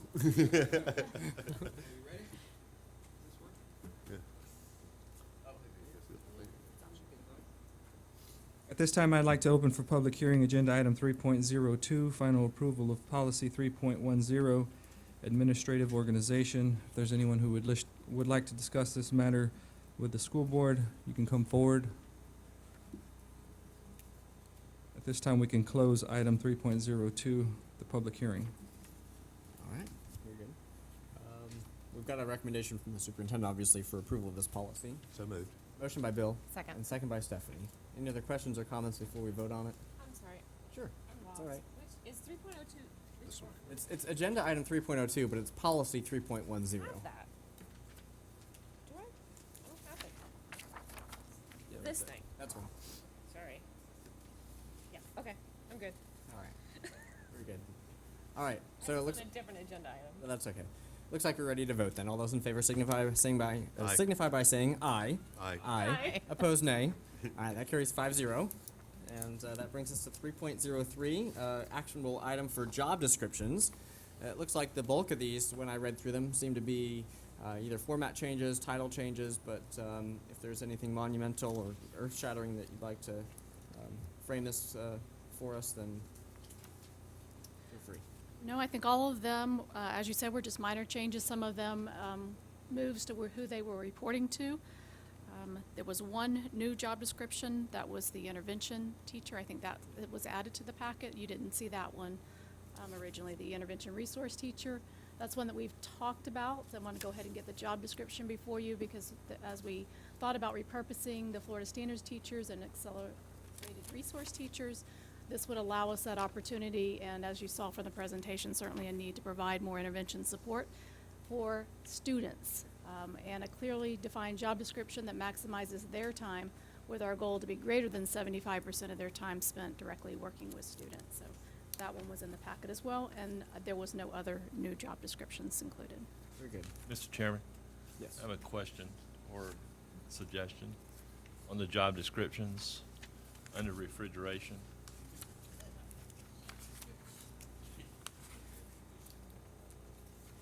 Well, I think the pay grade, and I've spoken to Mr. Farnsworth about this earlier, and I think that pay grade needs to be changed to a 13 instead of 11,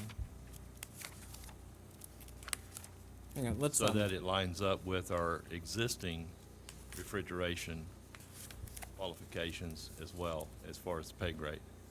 hang on, hold that thought just a moment. Let's get a recommendation so we can move it to the floor and then get some discussion going on. Recommend approval of item 3.03, job descriptions. Here's the recommendation.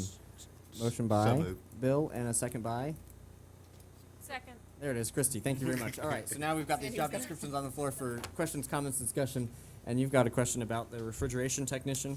That's correct. Pay That job grade. description, the pay grade needs to be changed to a 13, so it aligns with our other HVAC/refrigeration job description pay grade. It's gonna be tough even at that. Yes.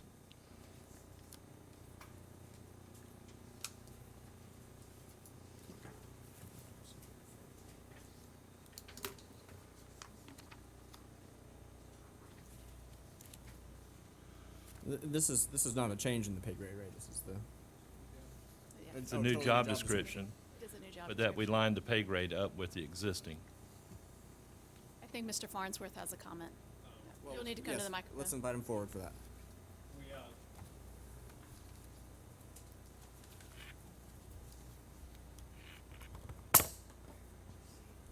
Don't break Okay, it. It's on. all right, it's on.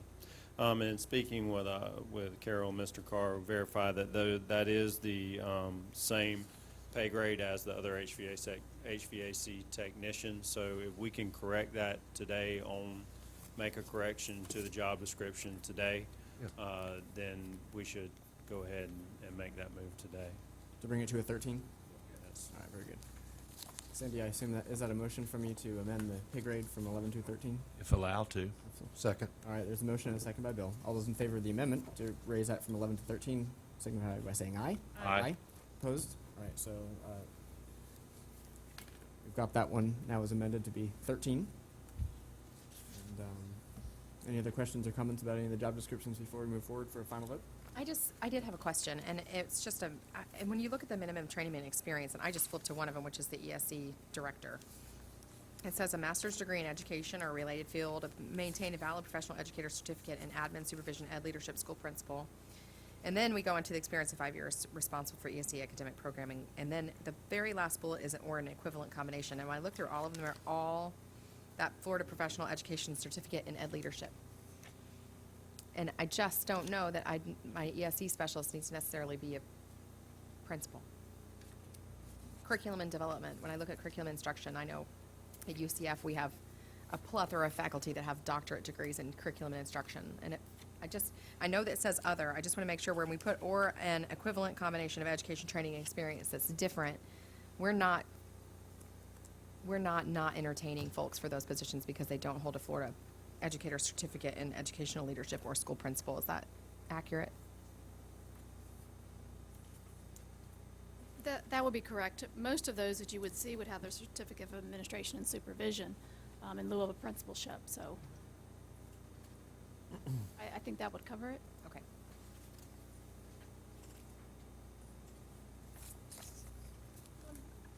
I have a question on the instructional technology, sorry, not supervisor. Instructional technology facilitator, we have like 6, now we're sort of switching over their positions. What is the vision of that position? I mean, I understand that they're to have 21st century technology, but what does that look like? So would you like to go ahead and address that now? That was part of the presentation if we'd gone through it, where any changes in terms of the staffing model or the allocation document, we were going to kind of explain and the vision for some of those changes. So we'll let Dr. Wheeler address that now if you'd like. Good morning. So we see the instructional technology facilitator working with teachers to integrate that technology as a tool in the classroom. So they would be focusing with teachers in the classroom to use those tools to help the teacher be more productive and efficient. Does that answer your question? No. Okay. So for example, I think either an instructional technology person or even a teacher would say iReady or iStation is doing that right now. But I think we hear constantly from teachers that iReady and iStation are very are problematic programs. So what I'm asking more is what So, in lieu of that, if that unless or is that our plan, or what's in lieu of that, what is our plan for iStation or iReady, for the in general technology instruction? in general technology instruction, we put lots of tools. We put interactive devices in the classroom. We put we give them devices. We give them technologies to help make them more productive. So, I mean, our vision for these 6 people is they would go out in the regions and they would work with curriculum to help use those tools for productivity. Not necessarily iStation or iReady. That may be something that we would help with as well, but how can I use an interactive board to deliver instruction? How can I use those tools? How can I use data to help deliver instruction to those students? So working with those teachers to help them with those individual tools that would be in that classroom.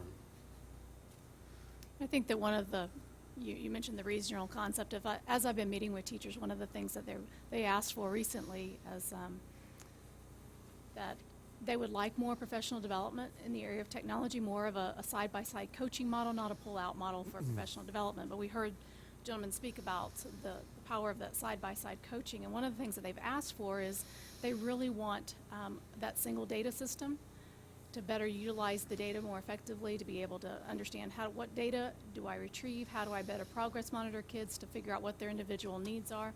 So I kind of see this instructional team as that group that helps to build that data system. We have lots of data systems here.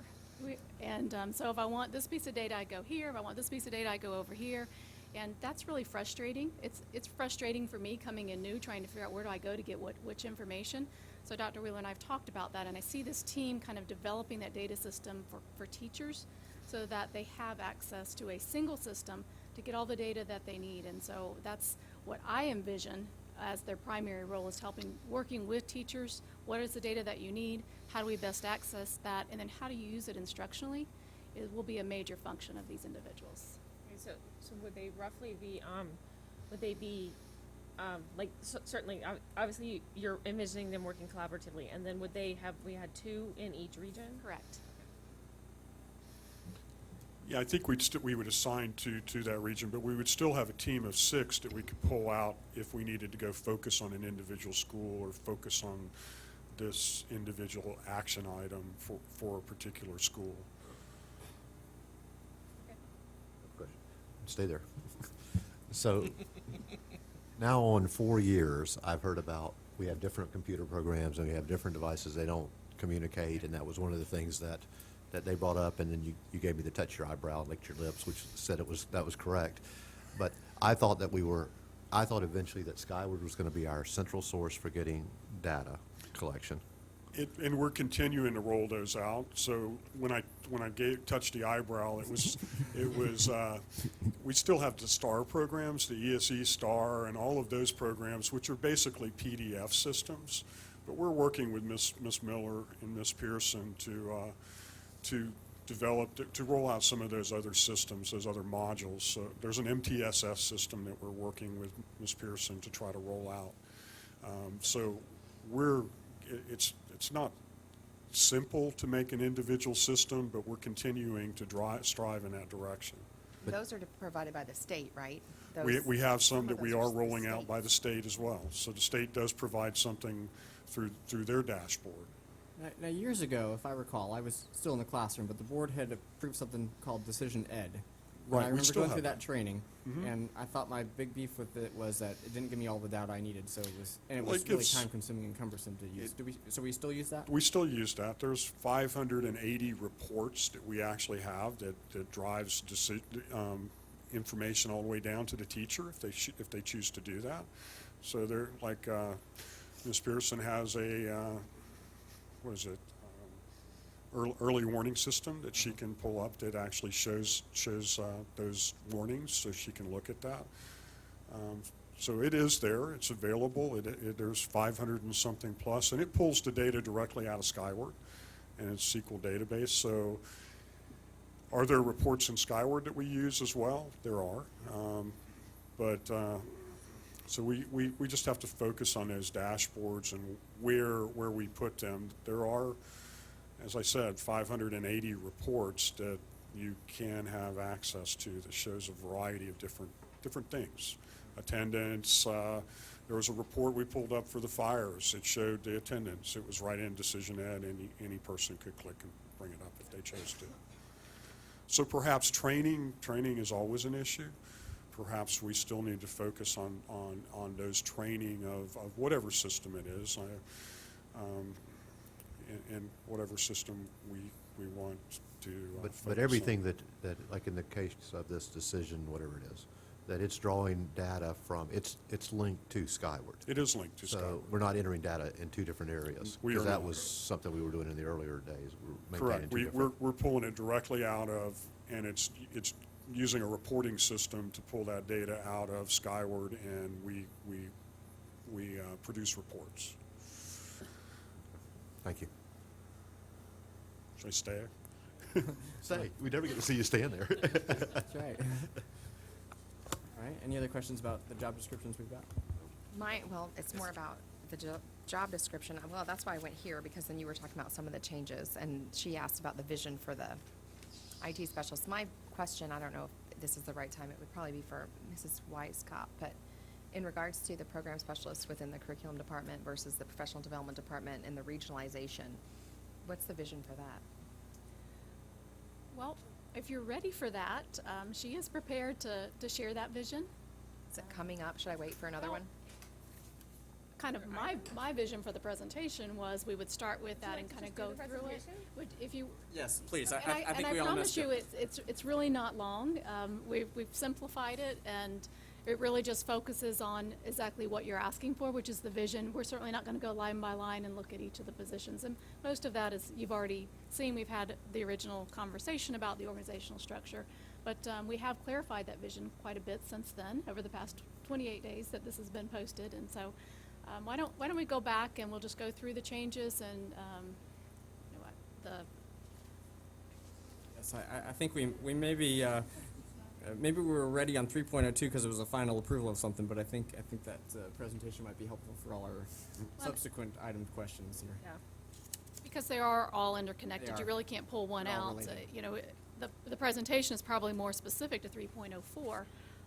But as I said, everything that's in there is connected back to a job description that's connected back to the original chart.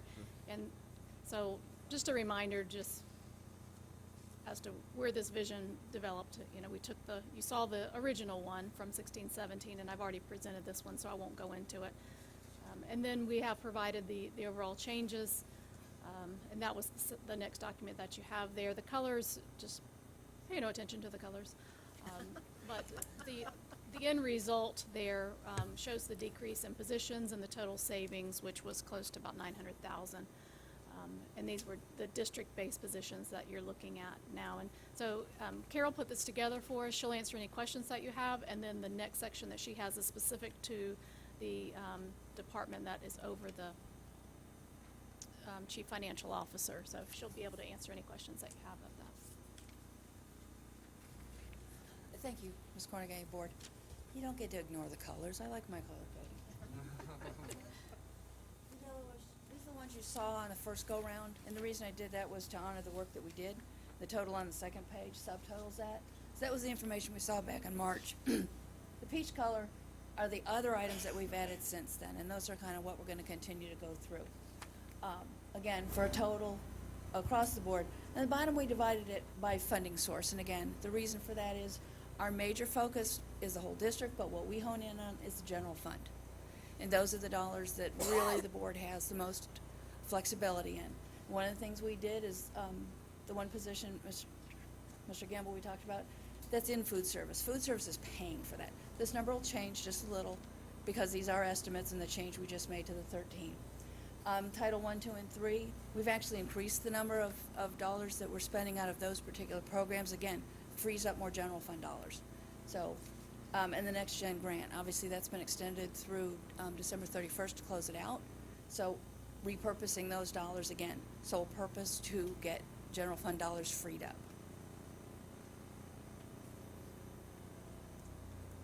Uh-oh, I broke it. There we go. The other list on here is, we had a lot of these as you went through the staffing plan, and they show up in two places, and I know that got really confusing. But many of it are moves that are due to restructuring. And that's really all they are. It's the same position, it's the same pay grade, it's the same everything, it's just moved from one department to another. And in some cases, like in grounds, where they've established a new cost center. Some of that is for costing purposes for the finance department as much as anything. The rest of them really have to do with the restructuring that was shown on the district level staffing plan, or the different district level org chart, and the folks that report to those different chiefs. So those are just plain movements. So I just did a to and a from, so you could see where they were and where they went. Just a quick question. Yes, sir. Because that used to be my position, appliance technician. Yes, sir. You only have it for maintenance south, but there was two of them, The north one and from, south. as we get farther into it, the one from maintenance south is moving to food service. The ones from maintenance north and is being distributed out. Oh, yeah. So these are just purely moves. They weren't affected in any other way. So for that one position, it was a move. Okay. Okay? So, this is the superintendent's. Obviously, there's the 5 chiefs that report to her. Under the superintendent, obviously, we have the school board internal audit, the superintendent's office, and then the strategic initiatives. Minor changes to here. Obviously, the superintendent emeritus and the transitional superintendent were for this year only, so they're not there anymore.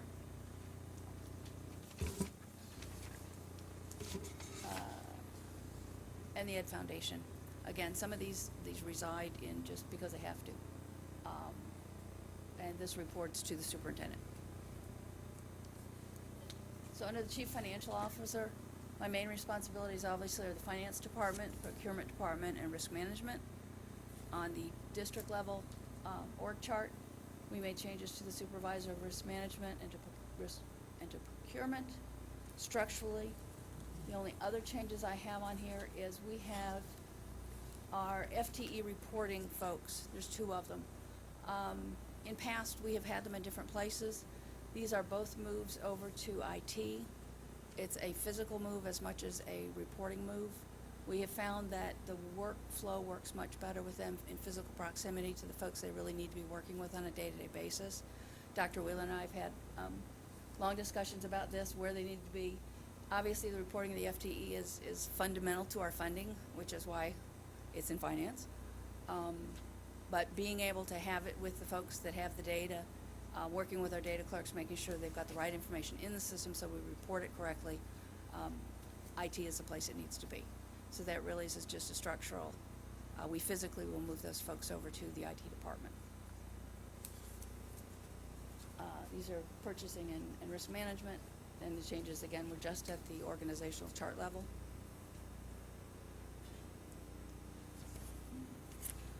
I got all the strategic finance plan things. Apparently the word finance is in it, so they're mine. Most of these, as you will look through, have to do with reorganization of the academic side of the house. Most of these Dr. Weiskopf will go over with you. You will see that most of these either say delete position or move. They have been restructured. They show the reduction, the elimination of the Florida Standards teachers and the acceleration resource teachers.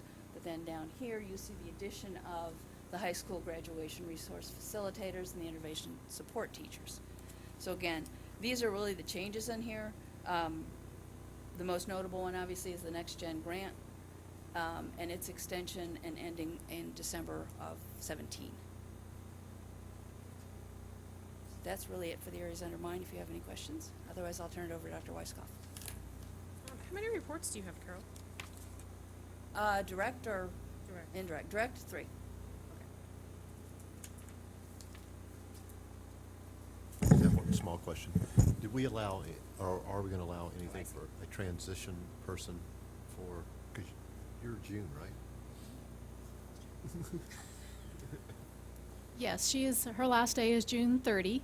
Her position right now is posted, I It just believe. closed. Yes, closed like Today. today. Friday. So we will look through those applications and begin some interviews.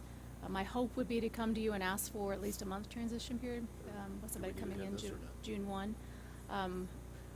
Typically, how I've done that in the past is through that administrator on special assignment, so my hope would be that I would come back to you and ask you for another one.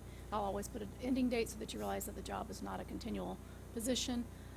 So June 1 would be my best hope. I think that gives them enough time in my conversation with Carol to get through the transition period, and plus she's not going to, she's not gonna go too far away should we need her to help beyond June 30th, so we'll drag her off the beach if we need to. Thank you.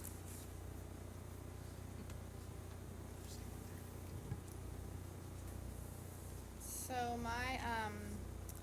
I win for the most blue. Blue is new, so I have, you'll notice my area, I have 4 regional directors and the director of accountability and assessment, as well as the director of professional development is also in my area. So because my changes are about 8 pages long, I thought this page might help kind of clarify most of it. So you'll notice that most people are interested in the regional approach. I think we all agreed that it was a more innovative way to sort of look at the district from here on out. But it does require us to think differently about all departments that come under teaching and learning. So you'll notice that each region has a team of about 8 or 9 people assigned to it. I ask that each director of each department consider somebody who is sort of like that department lead. So when you think about an idea, a person who can kind of go between the department and the region so that they can determine the best needs and go find those resources quickly and efficiently to get back to the regional approach. So thinking about that, each person, there's also, obviously is a regional executive director. That person will have some secretarial support. These data and intervention specialists, I would like to point those out. They are on the strategic finance plan, so they will be determined later, depending on whether or not we agree that that's a position that we want to fund through that. That person, with the whole idea of looking at MTSS and thinking about the data piece, looking at a person who can help the region go out and decide how are we doing with that support. I think when we have 41 schools with several other schools in terms of charter and conversion charter, it's hard to manage 45. It just is, which is the idea of the regional approach. So everybody kind of has a team. So there's an ELL specialist in Region 1 and Region 2. Region 3, which is our south end, has 2 because they support more students there. I did ask curriculum to, I think this will answer maybe your question, Ms. Luke, that the idea was to find somebody who was a little more global in their approach to instruction. We think about curriculum. I understand that we have this idea that everybody's a content specialist, but I asked them to think about somebody who would be more instructionally focused, K-12. It doesn't mean they lose their content focus. It means that they will, again, go out and look at their region, know their 14 schools or 15 schools, and really get to know what their needs are and be able to bring that back to their department. So although they are evaluated by their regional executive director, they coordinate with their department and the director in that department. So a lot of coordination has to happen, which is one of the reasons why I've asked that all the directors be located in the same area so we can have those conversations together. So an ESE specialist is also there, also a social worker, thinking about what are the needs of those families in that region. I will tell you that this was, when I talked to each director, just being perfectly honest, it is a difficult way to think about busting up a department. But we've worked as departments in the past, and we've got to think about doing it differently. And so I think being open-minded to the idea that let's learn a region and then coordinate with our department is new to us, but I think it has some best hopes for some changes in student achievement. And we also have a federal, a Title I specialist as well. And each one of these people traditionally did certain jobs in their department. So I've asked that they have to reallocate some of that. I mean, we've got to look at, some people will take on some other responsibilities within each department so that these people can regionalize. But I don't want them to lose what they do currently, but they will release some of the other responsibilities to be able to regionalize and then be able to, again, but the department people will have to take on a little bit more in terms of. So when I think about somebody in curriculum who is math oriented, thinking about if they're a K-5 math specialist, I asked the director to look at somebody who could also see K-12 math, but could also see instruction. That was somebody who was more versed with the instructional piece of the curriculum and instruction. They go together, right? So, but not to think about I just worry about math, but I worry about instruction in general. And when I think about shifts in practice, I can think about how literacy plays a part in mathematics, how mathematics plays a part in science, but be able to think more globally. So it's kind of like, I think of it as like a department lead, almost, to be able to be in each region. Does that make some sense? Yes. I guess my question, I was gonna let you finish before I ask. So the vision where your K-5 math specialist in your example goes in to provide professional development support or modeling or whatever to a specific school, and right now it'd be 45 or 25 elementary schools, now it's 14, but it's K-12, so are we expecting them to maintain the professional development role across K-12 mathematics, or because they're looking at instruction, are they not even doing and that was a question with the job descriptions, like under professional development, that person's going to be in charge of the PD across the district, where I know before, and I'm not necessarily saying this is a bad thing, because I felt like there was still a lot of overlap within these 3 different departments that we had, but I know that curriculum did provide a lot of support professional developmentally with the teachers and establish those relationships and so forth. So who's going to have that element? Who's the curriculum support piece that then goes into buildings? Well, I think you look at all 3 departments. I think you look at the curriculum department, you look at PD, because they're also doing math training. And one of the things because now that the director of professional learning is also with me, the idea is that we shouldn't have PD doing content in lieu of curriculum people. So the idea that they coordinate that. So I think when you're looking at a K-5 math specialist, it doesn't mean they only know K-5 math, right? I mean, they know 6th grade math too, by the way, and they probably know 7th and 8th grade. So the idea that your junior high, your 6-8 math person, that they work together. So I think the K-5 math specialist, I don't know that I have a clear answer for that yet. I think it depends on our needs for mathematics, but I think we need a district plan for mathematics, and they're looking at who could help support that. So we've had an algebra plan this year, but do we have a K-12 mathematics plan to raise student achievement? And then how many people can support that? And that person's still the main voice and the expert voice for K-5. It doesn't mean she has to deliver it all, but it might mean that she helped develop a PD that several people go out and do in the regions. Does that make some sense? Yes. And I wasn't specifically talking about mathematics. Sure, You brought it's that same one thing up. in I'm just literacy, trying to- science, or social studies as well. So thinking Right. about it overall. Right. I guess the other piece of this is coming from is, so we have this program specialist that's an instructional position, which I feel like is a misconception in the district, that those people get paid what a teacher gets paid. They only make more because they work more. 7-10 more days, that's all.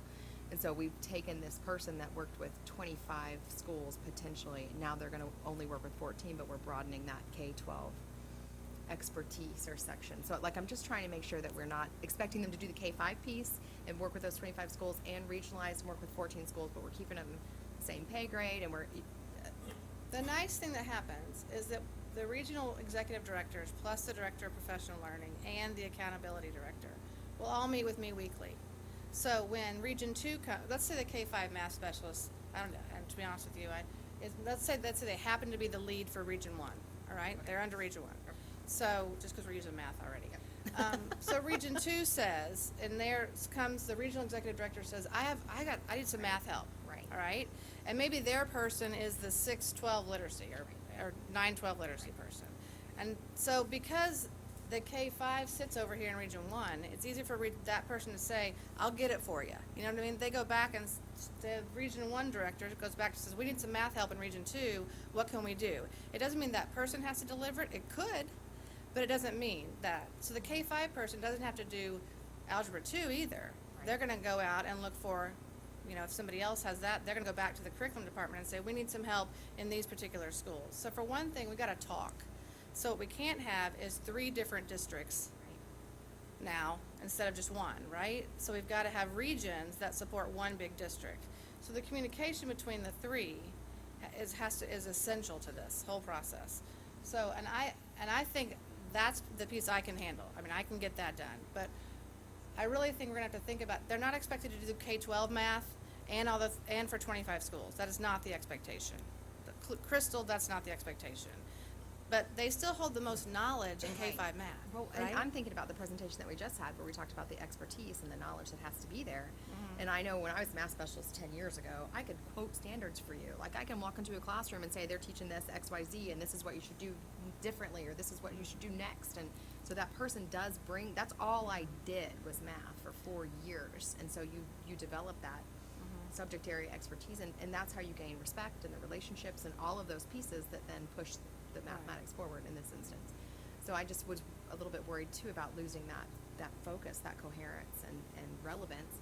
But let me ask you this then, so I get this, and I definitely am in support of this. I want you guys to know I'm just trying to see all of it. It helps me clarify the vision too when you ask me questions. So in the curriculum department then, there will also be curriculum program specialists that are department, they're not the region.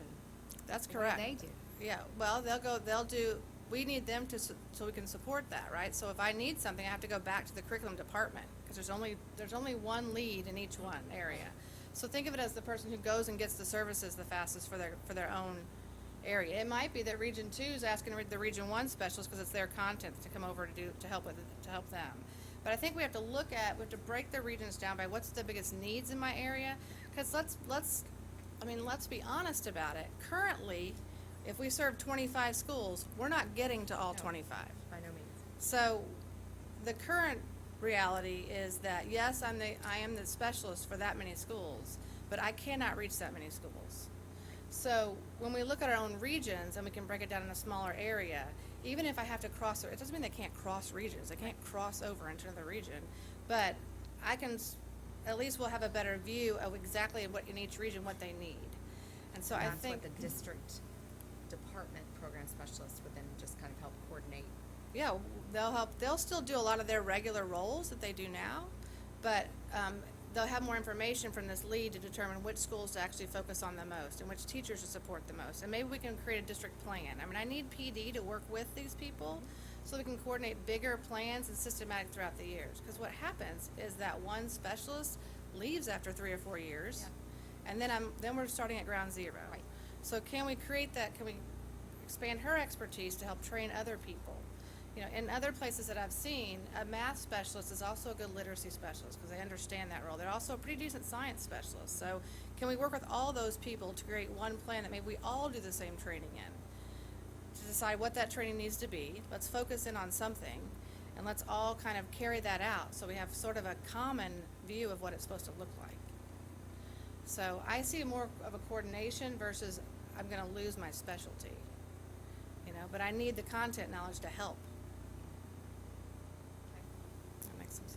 Anybody else have questions about their regional pieces? I have Okay. just a simple, I think it's a simple question. Are all these, okay, so like the region, let's say Region 1, has, I don't know how many, 14, whatever, principals they're like direct reports. Are they also having these people as direct reports, or do these people report to their department They don't. heads? They actually report to the regional executive director. Because that's a lot of reports. Well, it's about 24. Right, which is a lot.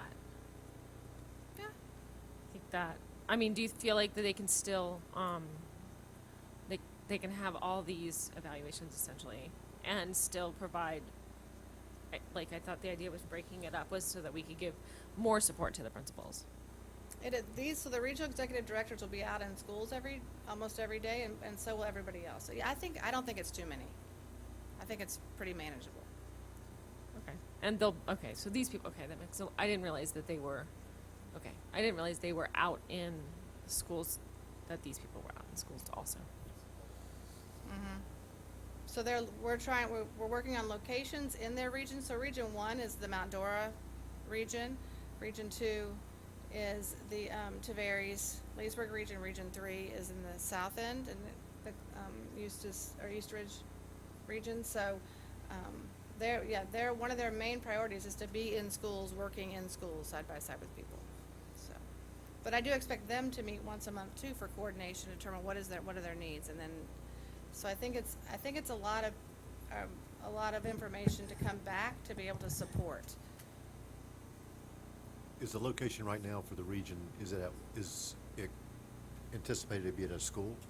So that was our original idea, but we've actually found some spaces out with district buildings that I think we can support it. So just as an example, Region 1, we're looking at a space at Triangle Elementary that the title offices have that we think we can rework to put an office there. So I think we can do it in some district buildings.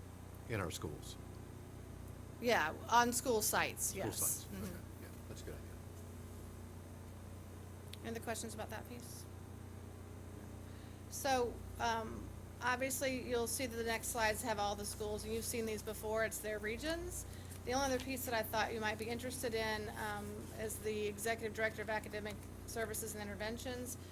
This was taking those 5 directors and having somebody sort of oversee them as well, and their departments underneath that. So you'll notice that just sort of the overview of that is this slide here, and it just talks about some transitions that we made in terms of moving some people in their departments.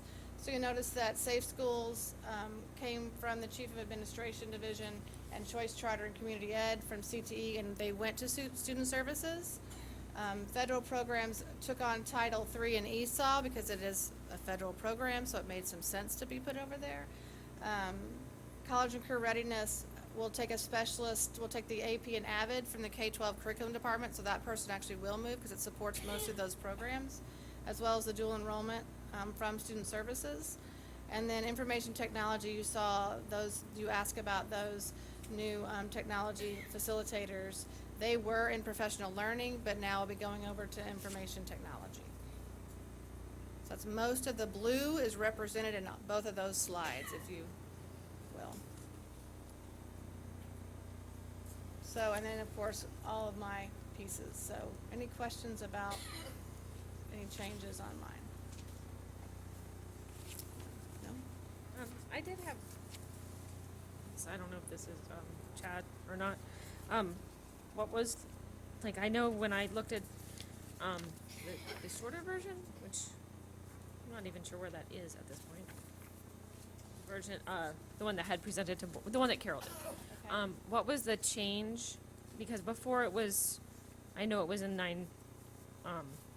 900,000-ish, and there was, I think, 13 people, and now it's less savings. The total. So what was the difference? What was the one person change? That was the administration on special assignment underneath. Which I added through October.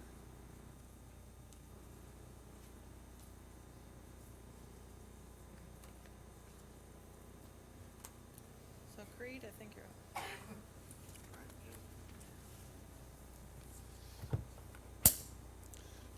Well, if you look at this area, you'll see the Chief of Technology was added as earlier. The GIS manager, I probably ought to move to the next slide. So the GIS manager was moved from operations to technology, mostly because he provides a technology service, so putting him there and providing that service made sense to us.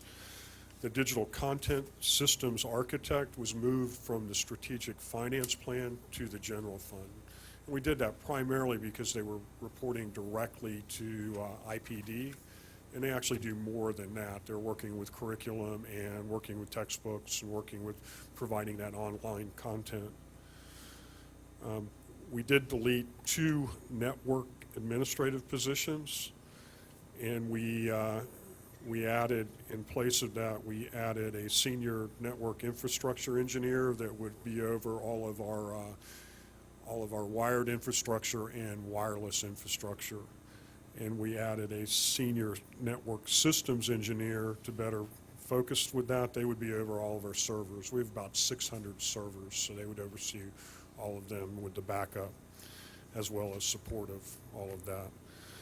We deleted the manager of innovative learning, and we deleted 5 innovative learning specialists from the general fund, and we deleted 3 innovative learning specialists from the strategic finance plan. We added the supervisor of instructional technology, and on that job description, that person reports to me, so I'll do the evaluation, but they also report to Dr. Weiskopf. So they'll be meeting with Dr. Weiskopf in those meetings to make sure we provide that technology support for curriculum and those initiatives. The 6 instructional technology facilitators were added, and that was to support that academic focus, but also be able to support in the regional approach. It made sense, since we had 3 regions, that we would need minimum of either 3 or 6 go in those phases. So that's what we did. The senior student information analyst and the student information analyst was moved from chief of finance underneath our instructional technology services. And I think that's all of the changes and things. If you have any questions, I can answer that. Yes, So sir. the positions that were moved over to you for the reporting from finance, the student information, Where are they? is that There. class size and FTE? Okay, so you just got done. No. And I'm not sure what I got, but okay, You were said you good luck. winking at me? yeah, in the event that there's an error, you got in the newspaper. Yeah. It's all on you now. Yeah, yeah. So,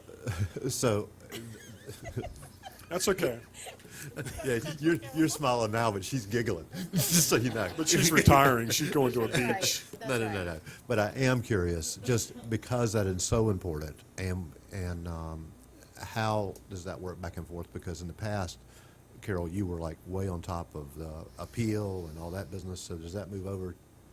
No, so that will remain in finance, so the finance function. So this is merely the collection of the data? It is the collection of the data. Those pieces will always remain in finance, but finance will also always work with IT. And didn't in the past, we have someone that also is involved that gives one last look before you push the button? That's what I thought. So is that now going to be? It will probably still be the CFO. We'll- and We'll do that together. Hit the button together? Yeah, we'll go look at that together. We'll certainly want to do that and provide the It's support and vital to training. both departments, and it's something that the more eyes we have on it, the better we are. 100%. You talking about the calendar? Yeah, the kid counter. Okay. Thank you. Next.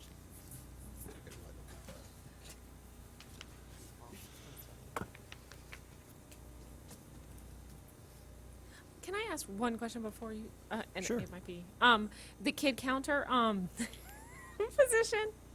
One of the things we know, it's really important to be classifying kids correctly. So, does that person also look at that? Because the funding for kids, matters a lot based on their classification. Yes, ma'am, that's a great question. One of the things we did a couple years ago was we made the data clerk positions full year. They used to only be 180 day. And we came to the board and said, these folks really need to be here. That senior position, also one of the things that they have done and has been required is to work on training with our data clerks for just exactly that reason. We've got to make sure those kids are classified properly because it does affect funding.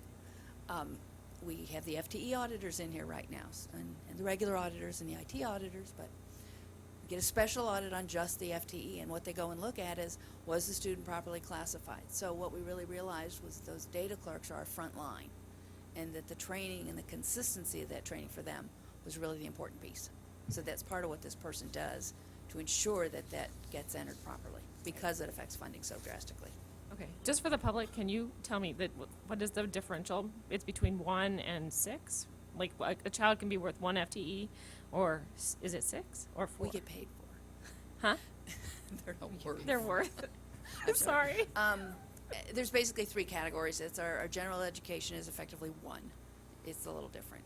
Then we have what we refer to as 254 and 255, which are our more special needs students.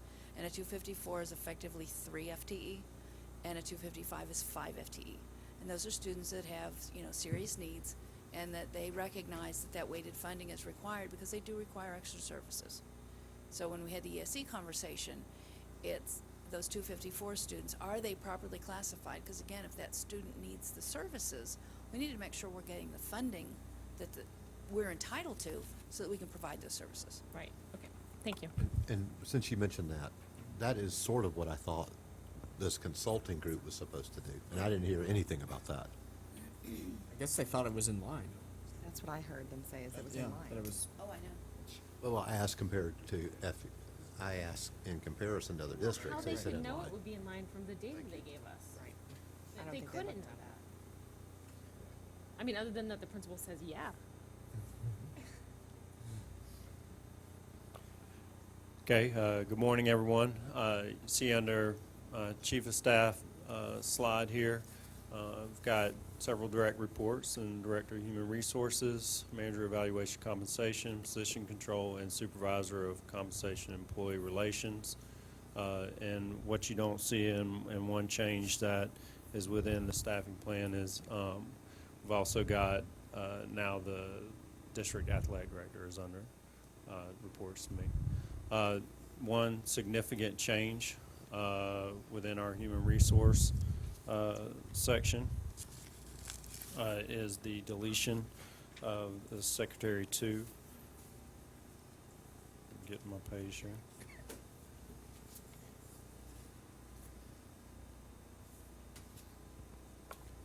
Okay, and the addition there of an additional senior HR specialist, that goes with our regional approach. That additional senior HR specialist will be dedicated to direct support to the executive director for a particular region, and that provides additional support there.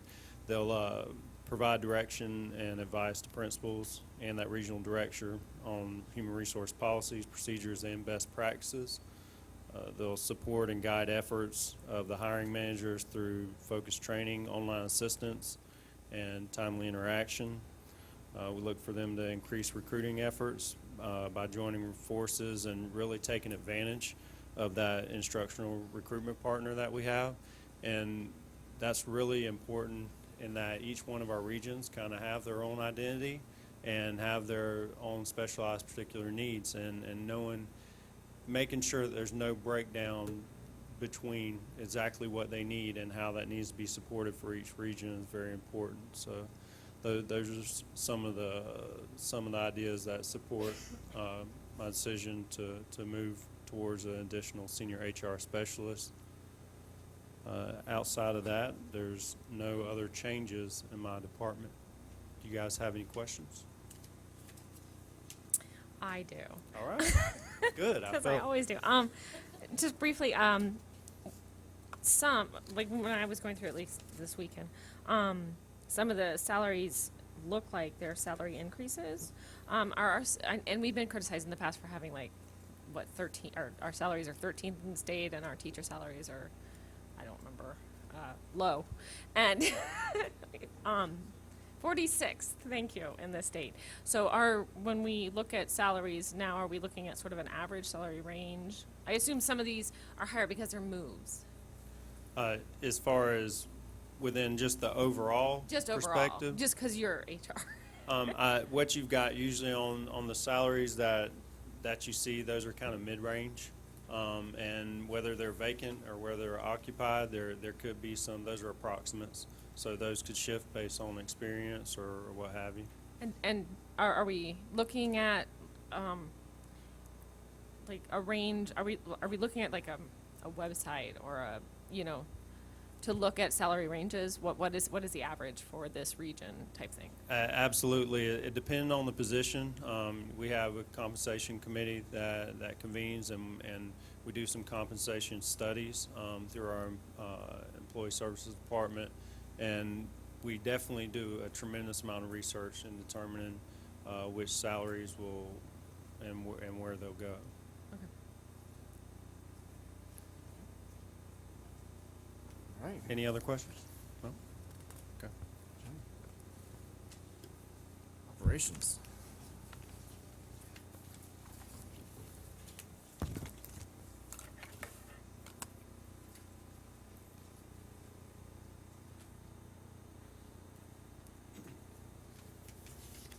Okay, now I can say good afternoon. You So talked I- right through the morning. That's right, it's gone, just like that. Okay, as you can kind of see, this is the direct reports and how things have gone over. This is something that you've already pretty much seen before, so there's, and the changes have pretty much already been discussed. Carol's outlined them, Dr. Wheeler's outlined a couple of changes there. So with that, I'll just can kind of move on unless you have any questions about that specifically. Okay, again, looking at the at the top, Dr. Wheeler talked about the GIS moving over. Basically, the addition to that would be the manager of security services from Safe Schools. Facilities, no direct changes. Food services, we've already talked about that with regard to the refrigeration technician and the appliance technician being moved from the south. Basically, the refrigeration technician is a new position that is added to specifically service the appropriate equipment that's associated with kitchen operations. A little bit different than HVAC, which in hopes we are going to create a faster response time and reduce third-party involvement and making it a little bit more efficient.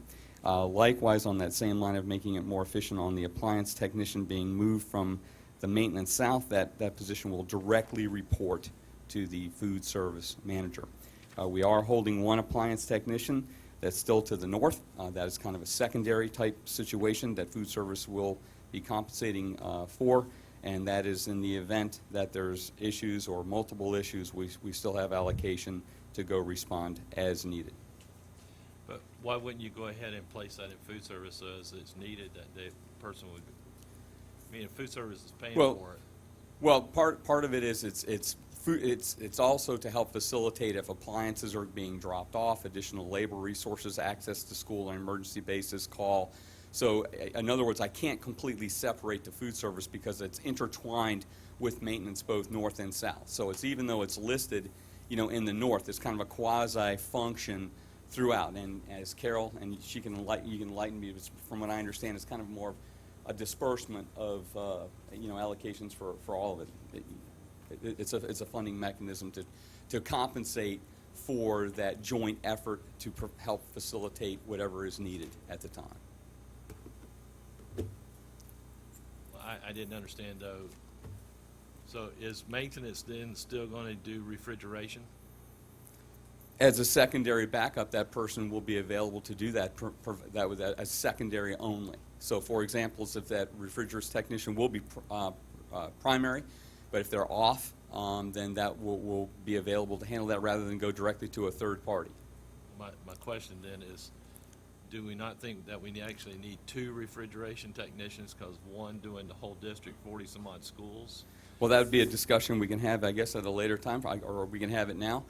Certainly, staff is always a question and concern, and obviously you're not going to get a disagreement from me. And I'm sure the food service manager would also agree that another technician would be great, as well as on the HVAC side. It would be nice to have additional support for handling those repairs and maintenance due to our aging systems. But every person we add is money we can't put into the actual doing work. But this is out of food service, so it's totally different funding. True. He mentioned HVAC, so I was thinking. Yeah, but HVAC is another, there's 10 guys, what I'm saying is, you have 10 guys right now, a minimal 10 guys doing refrigeration work for food service individually, and you're only gonna put one person in there to handle the whole district. And they're only, Wait, how is there 10? well, because they're sectionized out as far as the areas that they're responsible for, so whenever a work order comes in for that area, they take care of it. So you have 10 guys doing that now, and you're only gonna put one guy for the whole district. And if he's at Sawgrass Bay and he gets a call to Spring Creek because their walk-in cooler's down, he's got to go all the way from Sawgrass to Spring Creek. That's going to be, that's an hour and 10-minute drive. We're going from 10 to 1?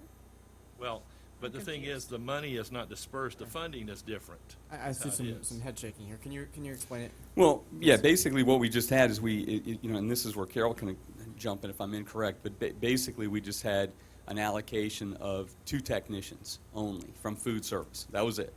And so this is where, and so from that, we have one of those has gone directly to report to food service for faster response. Food services had the addition of the position we just talked about, the tech. And then one is still being compensated to justify the 10. That's kind of where we get into with the disbursement that Sandy is talking about. So that's why we're holding that one technician, that food service is compensating the HVAC techs to basically address what Sandy is saying. So in the event that we need a fast response, like I said, as a secondary type of response, all that is still in play. That has not changed.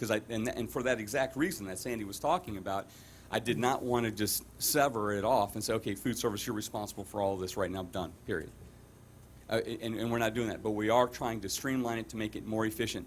Because working with the food service manager, sometimes if we're up on the roof handling another emergency, it was difficult once that job was started to get to one of his emergencies as well.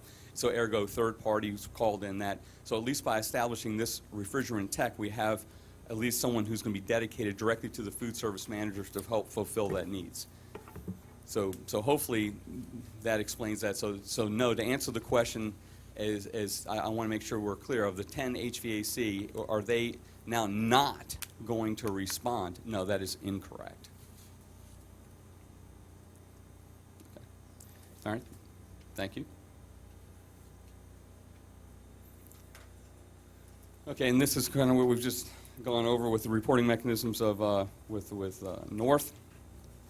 Basically, just breaking out grounds, as Carol has already alluded to, so the grounds, since they service both north and south, and for obviously budgetary purposes, et cetera.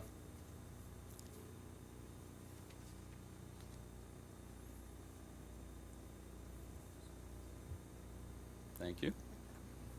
All right, and there's where we talked about with regard to the grounds. One thing with the grounds, what we do have, I do want to bring to the attention on the grounds is we do have an added head custodian too. This is going to be an unassigned position. This person will help facilitate additional training, be an added labor resource as needed, and as also what's come up to handle special cleaning needs for unique conditions like the norovirus, swine flu, or MRSA. We've had another situation with regard to irrigation tech. That position is vacant and has been vacant for some time, so that has been converted to a grounds worker 4. Any questions? Yes. What? Sandy, you might be able to answer this. I've been told that at each school the custodian is required to mow the lawn, basically.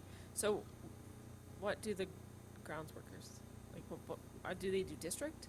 Yes, they do district, okay, but they do all the retention ponds, all the tree cleaning, tree removal, fencing, sidewalks, and along those lines. Grounds goes well beyond just cutting grass. Yes. But they also do mowing at schools as well, because some schools don't have the equipment. Oh, well, then because I of have the a school I size can of it. add. Okay.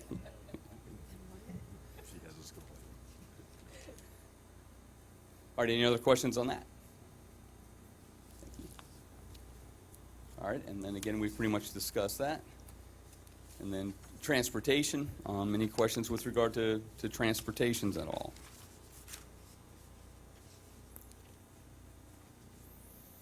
Okay, just a change there was just changing from the manager to director.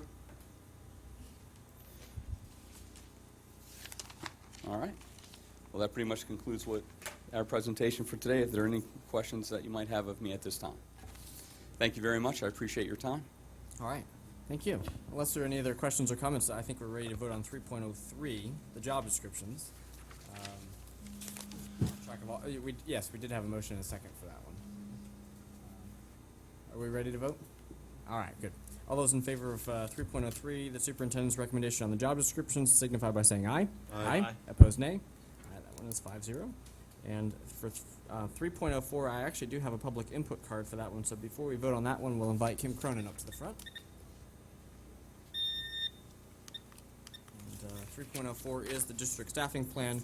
We had the benefit of some preview there, presentation to help frame it for us. But yes. Good afternoon, board members and Superintendent Ms. Cornegay. Some of my questions have been answered. I did hear one of the board members talk about, which most of you have heard me for years talk about, how high paid our administrators and chief of departments are. Classified, they're not lucky enough to rank 46th out of the state. They're more down at the last 10 in the state. And we just heard about transportation, that there was just a title change from supervisor to director. I always thought that was just a title change until I looked at this a little bit deeper. You'll see that there's a difference in the salary. And it's not really the salary, it's what the board is paying for retirement. So it's another $13,000. Then when I look at the whole list, we have a lot of directors. So we're paying a lot of money towards retirement for directors than we are for supervisors. That would be great if we all had plenty of money, but we don't have the plenty of money. The refrigeration tech, glad to see that move to a 13. That was brought to the board, I don't know how many months ago, but it was pulled because of the pay. You have 2 appliance technician positions that one has been vacant 4 months. We had 2. When Sandy took this position, we had one that was vacant for a year because nobody's going to work for that kind of money. And the other one's been vacant since Sandy's been sitting there. People are in desperate times, but it's getting a little bit better out there. They're not just going to take any job. The head custodian 2, I'm hoping that's more of somebody to help with substituting. We have no substitutes for custodians. It's very difficult when you may have 3 custodians out in a day and you've got people trying to cover 3 8-hour positions to clean a school. It's difficult, okay? And I'd really like to talk about somehow we can do that as a, have a substitute pool where people are hired from, because some of these people, bus drivers, they have to be a substitute before you hire them. It would get people to come to work maybe, because most of these substitutes don't want to come when you call them. That pay, I'm not sure if the grounds workers, I think the grounds worker pay is not correct on that line for cost. The other situation I wanted to talk about, if I just have one more second, is the one that Mr. Farnsworth talked about with the Secretary 2. Looks like we're losing 3 Secretary 2s on this.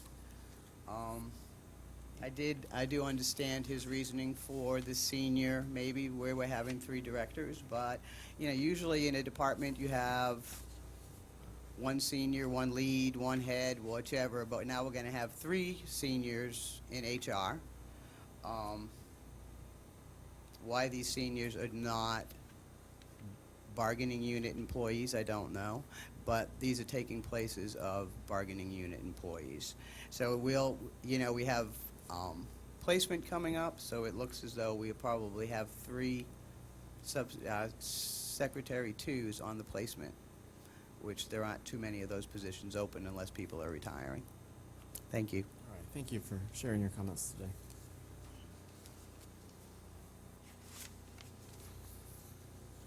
.04, recommendation to put forward. I recommend approval of 3.04, the 17-18 district staffing plan. All right, there's a recommendation from the superintendent. So moved. Motion by Bill and a second by Second for discussion. Stephanie. Very good. Thank you very much. So let's open up for some questions and comments and discussion based on what we've heard. I was going to ask, can Carol, or not, can somebody, maybe Mr. Carr, speak to the transportation move from supervisor to director?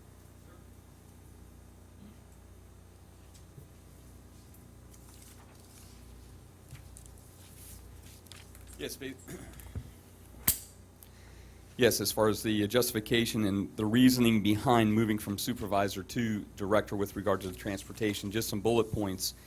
Just one is the individual supervises 400-plus employees, operates approximately 300 buses in the fleet, transports more than 21,000 students each day, traveling about 29,000 miles per day, routing all the buses, responding to and resolving all complaints and emergencies. Likewise, the individual that's currently in the position right now for which this was given consideration for, he's got a couple of decades worth of experience, of which also he's including right now. He's serving as a 2-year term president of the Florida Association of Pupil Transportation.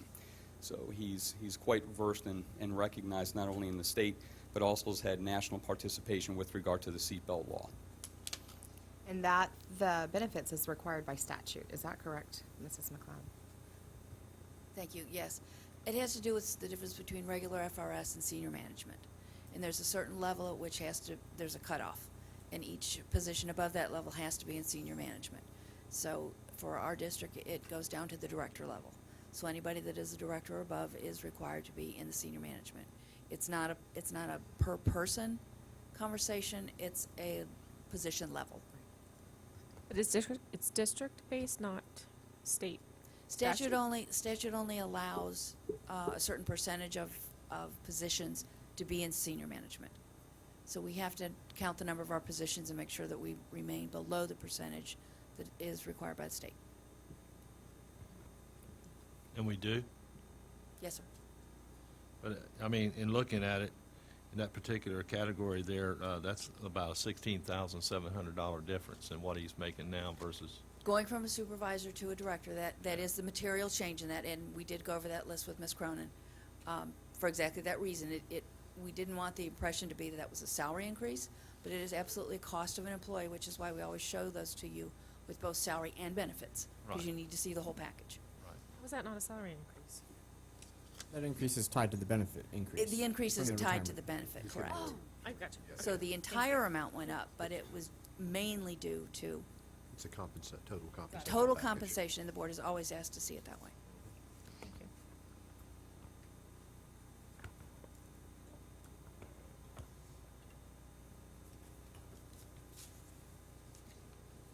I can see all the wheels turning.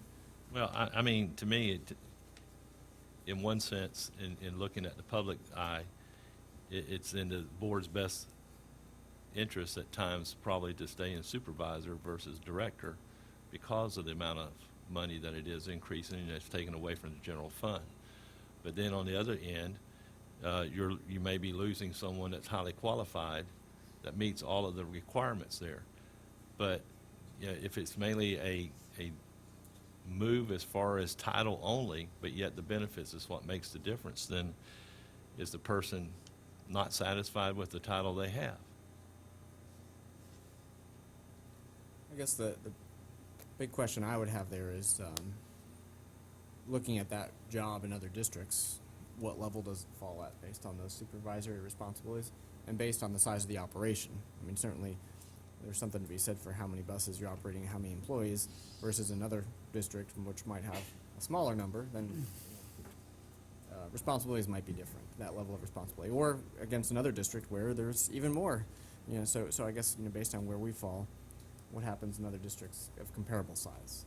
We could review that school by district, but I will tell you that almost across the state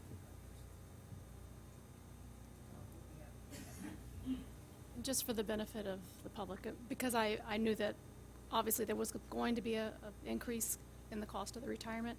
If you remember, I had a director position that I decreased to a supervisor so that the district did not incur any additional costs there.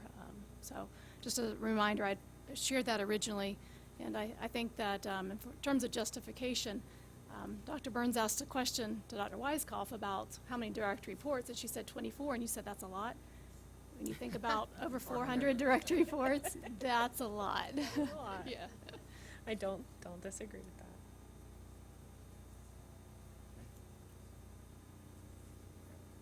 Any other questions or comments about Curriculum 104? Well, the only other thing that I go back to is on the refrigeration allocation. I feel that it really needs to be 2, because even though the other staff will be helping and assisting us, but the problem is, having worked in that area, I know how things are done, and if it's not a reach-in, if it's a reach-in or a milk case, it is not high priority, so therefore the refrigeration guy is not going to respond as quickly as a person that was actually in that field under food service would respond immediately. So I feel that that's the only thing that I see needs to be changed right now. And I just have a comment. And actually, when you had 10 and you moved 1 over, so do you have 9 now and 1? Is that, or do you just say, we actually effectively added 1? We effectively added 1. So this is an overall increase in labor from the number of people who are But- able but- to but- use their hand. But so in support of Mr. Gamble, I will say that there's also a difference in expertise to some degree. And that I've always felt like, very honestly, just as 4 years of thinking, that the refrigeration and the appliance tech should be under food service from day one of taking my seat here. So I think that Mr. Gamble is correct, that the allocation ought to be 2, and I don't know whether you feel comfortable reducing, so it's neutral, 1 HVAC guy. I don't know. Well, can I, let me expound on that real quick. Years ago, when Jim Hill was here, he had an allocation for food service that was a refrigeration tech only. That individual went out for surgery. While he was out, the HVAC/refrigeration techs covered his areas. When he came back, that was kind of absorbed into maintenance. And I think Doc was here during that time, if I'm not mistaken. He followed Mike Lane. But I think he was here during that time, and that was an agreement that Jim Hill made that out of food service, he would fund that position, and it would be absorbed through the 10 techs at that time. And that's how it was done. It was dispersed. Technically, it's not really done that way, but that's how it was said to be. The allocation for food service refrigeration guy would be broken up that way. So they've never lost anybody and really never gained anybody. It's just how things were funded. But there's a difference in competency Yes, exactly. Between HVAC and refrigeration. Right. And just a quick comment, I didn't realize that the current position was a supervisor for transportation, because to me, when you cover that many employees and have that kind of responsibility, that's a director position. So I'm very supportive of that move. So, that's it. Okay. So I amend the motion for refrigeration allocation to be 2 versus 1. This would come out of the food service budget. And I second that. Right. All right, so we've got a motion and a second for the And he answered my increasing question. the allocation on the refrigeration technician from 1 to 2. Do they have money in the budget to do that without decreasing a position?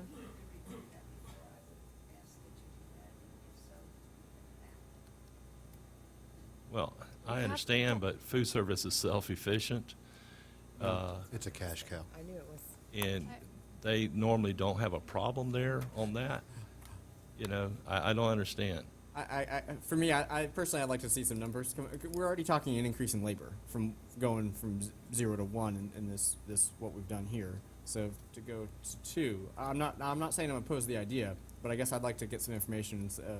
And I know it's self-sufficient; it's its own separate thing. So we're not talking pulling money out of the classroom, but at the same time, if this money is spent here, then there's something else. There's a trade-off. What is that trade-off? I think I'd like to know that answer before I've got my support. And I would ask, I'm sorry. What is food service like? What's the margin that they run? They run in the black. What's the margin? They're required to keep 6 days operational funds in their balance by statute. Okay. So I have to be careful when we budget if we don't go to budget. Is there a microphone we could? Thank you.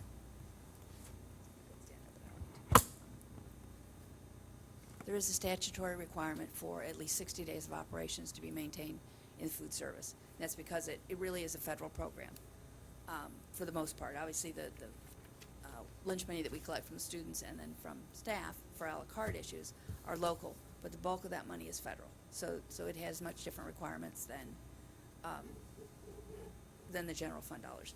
And it's not to suggest there aren't dollars there, but I would simply request that before we go and put a position in there that will have, recurring effect on that fund, that we've had a second to take a look at it. Well, You're probably right, but I just. but we see, haven't what they're looked. doing right now is they're paying an outside vendor to come in, and it's costing them more in the long run than we're talking about this position. So, you know. And that may well be the answer, that we don't have to bring somebody else in by having somebody on our own staff. I was going to say that I've also asked food service to look at its allocation formula. And in doing so, that's going to increase cost, because I'm not satisfied with the level of service in some of our schools, and so I've asked that we revisit the reduction of hours of people based on that allocation formula, as well as the taking of managers and decreasing them levels based on that formula. So in doing so, that's going to have an impact financially as well, and I would certainly like to see that be a priority, because it's going to impact a lot more folks. And so if we could just bring back, I hear your request, and I don't disagree. And as Mr. Carr said, he's certainly not going to disagree with you either, but I want to make sure that in correcting the allocation formula, we don't then strap food services and prevent us from being able to do what I think we need to do for the majority of the people But- in that department. Excuse me, but in being fair to this conversation, and having the adequate refrigeration technician, we have hundreds of thousands of dollars worth of inventory in these walk-in coolers and freezers, that response time is terribly important. And as a board member, I've gone in, and a milk cooler down for 2 or 3 weeks was not unusual when I first came on the board. And I haven't been to school since to ask. But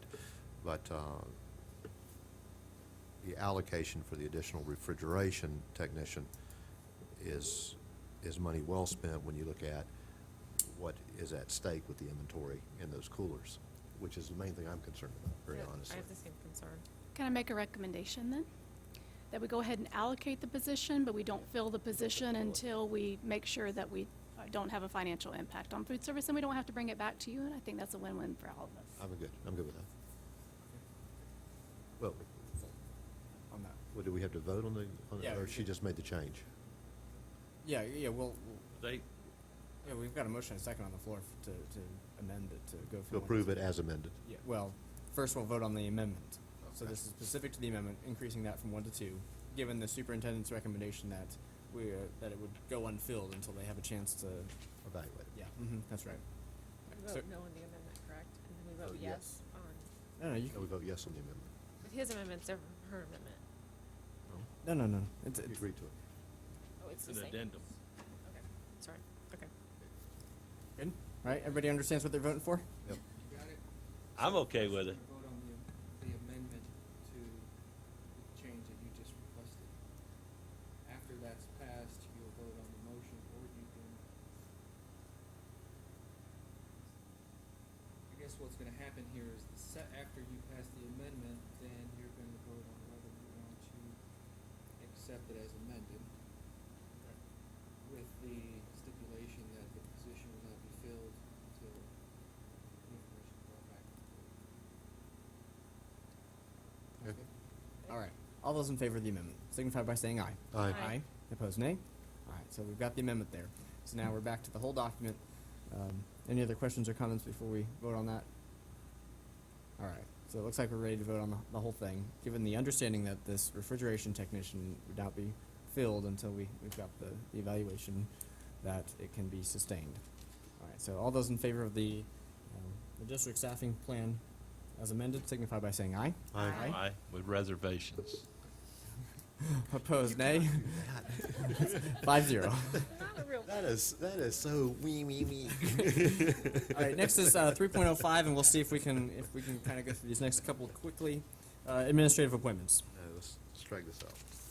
Superintendent. I recommend approval of 3.05 administrative appointments. All right, there's a recommendation So from the moved. superintendent. Second. Motion by Bill, second by Stephanie. Any questions or comments before voting? For the list? No. We don't really have a lot of. I don't have much we only have cause. And That's right, that's right. it's not really in our wheelhouse. There's not much basis for a school board to reject one of these, but if you see any of these that stand out, that there would be just cause, then we could do that, but if not, then we'll move forward with it. So all those in favor signify by saying aye. Aye. Opposed, nay. All right, that's 5-0 on that one. Brings us to the additional 2017-18 support staffing allocations. Recommend approval of 3.06, the additional 17-18 support staffing allocations. All right, there's a recommendation. Any motions? So moved. Motion by Second. Bill and a second by Sandy. Sandy. There you go.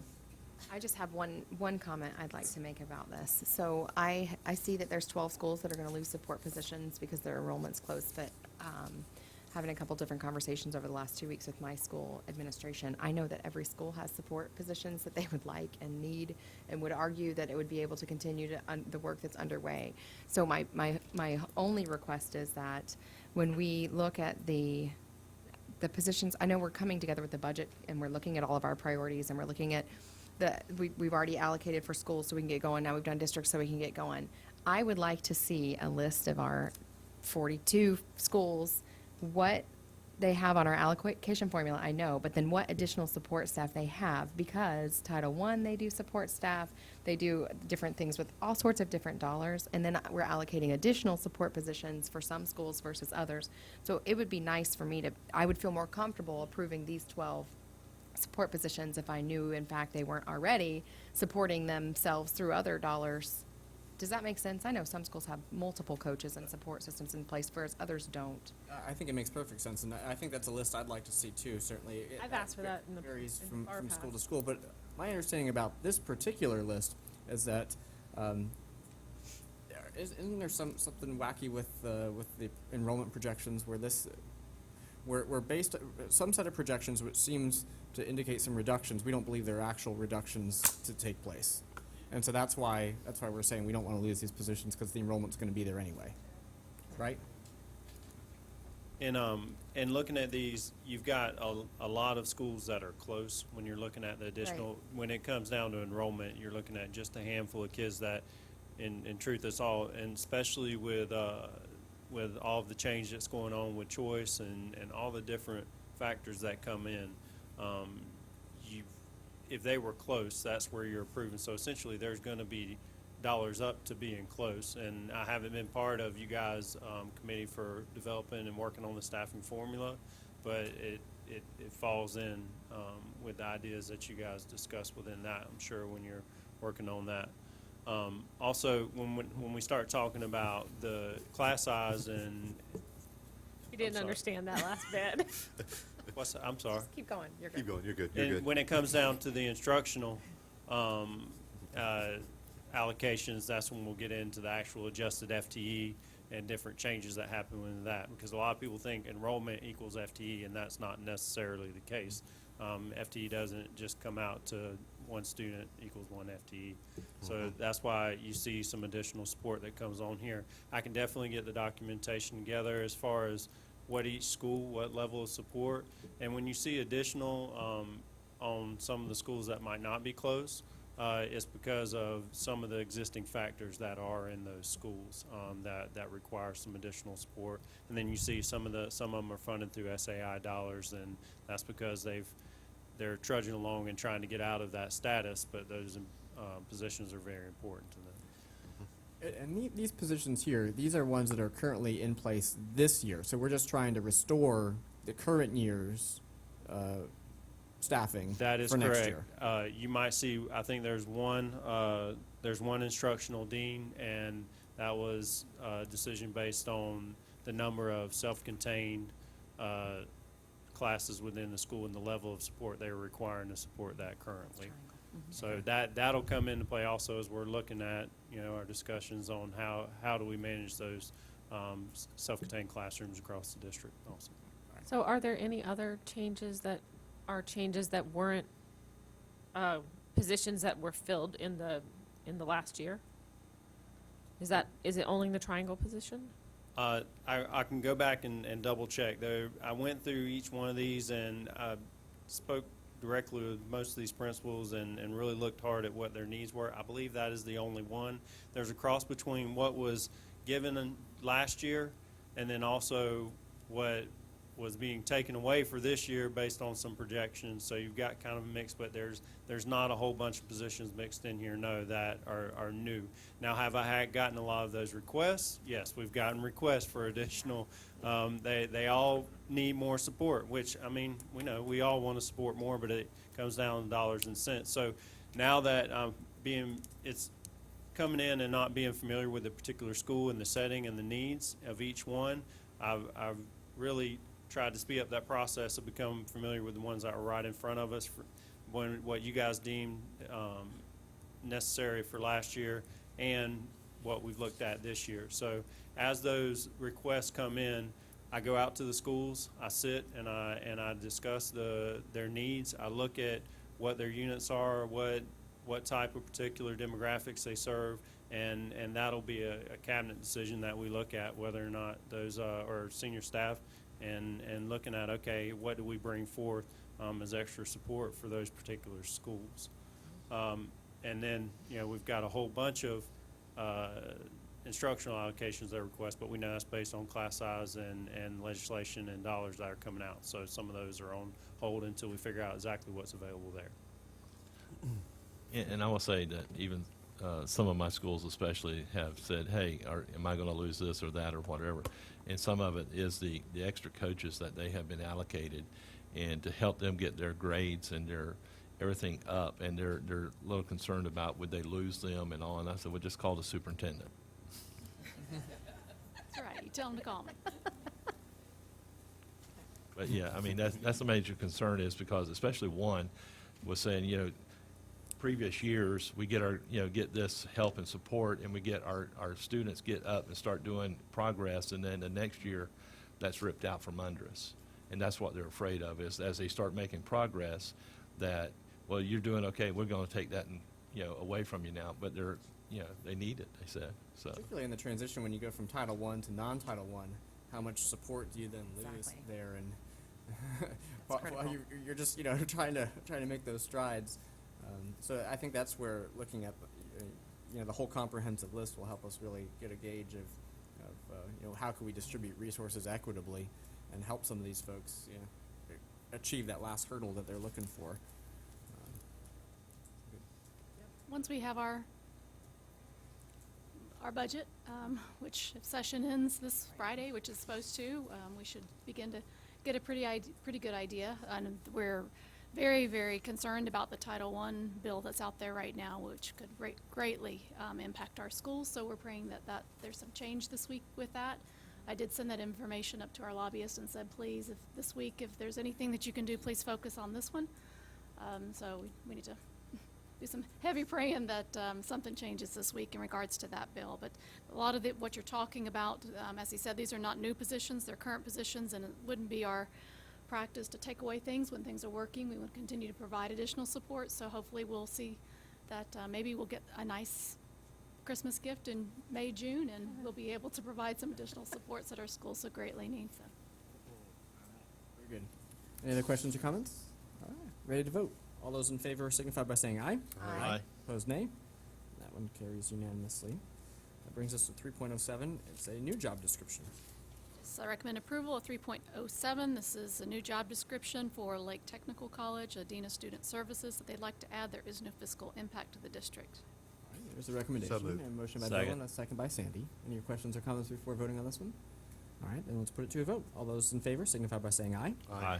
Aye. Opposed, nay. One also is unanimous. And brings us to the last item on the actionable list, 3.08. 08, I recommend approval of the notification of the non-instructional personnel transactions list for the 16-17 school year. So moved. There's a recommendation, a motion by Christine, and a second by Bill. Any other questions or comments? All right, then let's put it to a vote. All those in favor signify by saying aye. Aye. Opposed, nay. And that one is 5-0 as well. Brings us to our board member comments. Go down the line. Sandy, you want to start? Yes.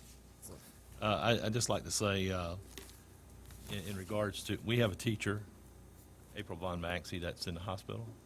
And the latest report we have is that she's doing better, and which is good. And Tina Dawson, which is a neighbor in the neighborhood where they live at, started a GoFundMe account. and it's called Team April. And up to this morning, they had raised over $10,500 out of $15,000 that they just started, I think, Thursday or Friday. And plus, they've gotten volunteers to help take care of the yard work. The grandmother actually is taking care of the two young boys. She has a 17-year-old boy and a young boy in 4th grade. And the community has come together and rallied around to help support Kevin and April. And we just want to keep her in our prayers that she continues to move forward. The machine that they're using to put oxygen in the blood is working. And so they're trying to bring her out of the coma and everything and make things better for her. So that's a good thing. Last week I was at the Educational Foundation, and things are going good there. They're making progress in going forward in the next year of how they could brand their, or better, we won't say brand, we'll say get their mission out to people to let them know what they actually do and more of it. And then I had the wonderful time of going and sitting in for someone at the MPO meeting. And that was very enjoyable. And I won't be going there very often. But yes, but no, we are involved there as well. And but we just want to continue to get out into our schools and be able to be visible, and so that they know that we care about them, and our staff as well. So thank you. Thank you. Today, this week is Teacher Appreciation Week, correct? Okay, so I wanted to thank all the teachers. No, I just wanted to make sure it was the right week. I know my brother, when he was teaching, he was saying if you can even give a $5 gift certificate to your teacher, and that it's awesome because they can go get a cup of coffee at Starbucks. And so even a small, just a small gift or even a letter can mean a lot to a teacher. I wanted to say with the budget, the federal budget, right now they just have solidified the federal budget.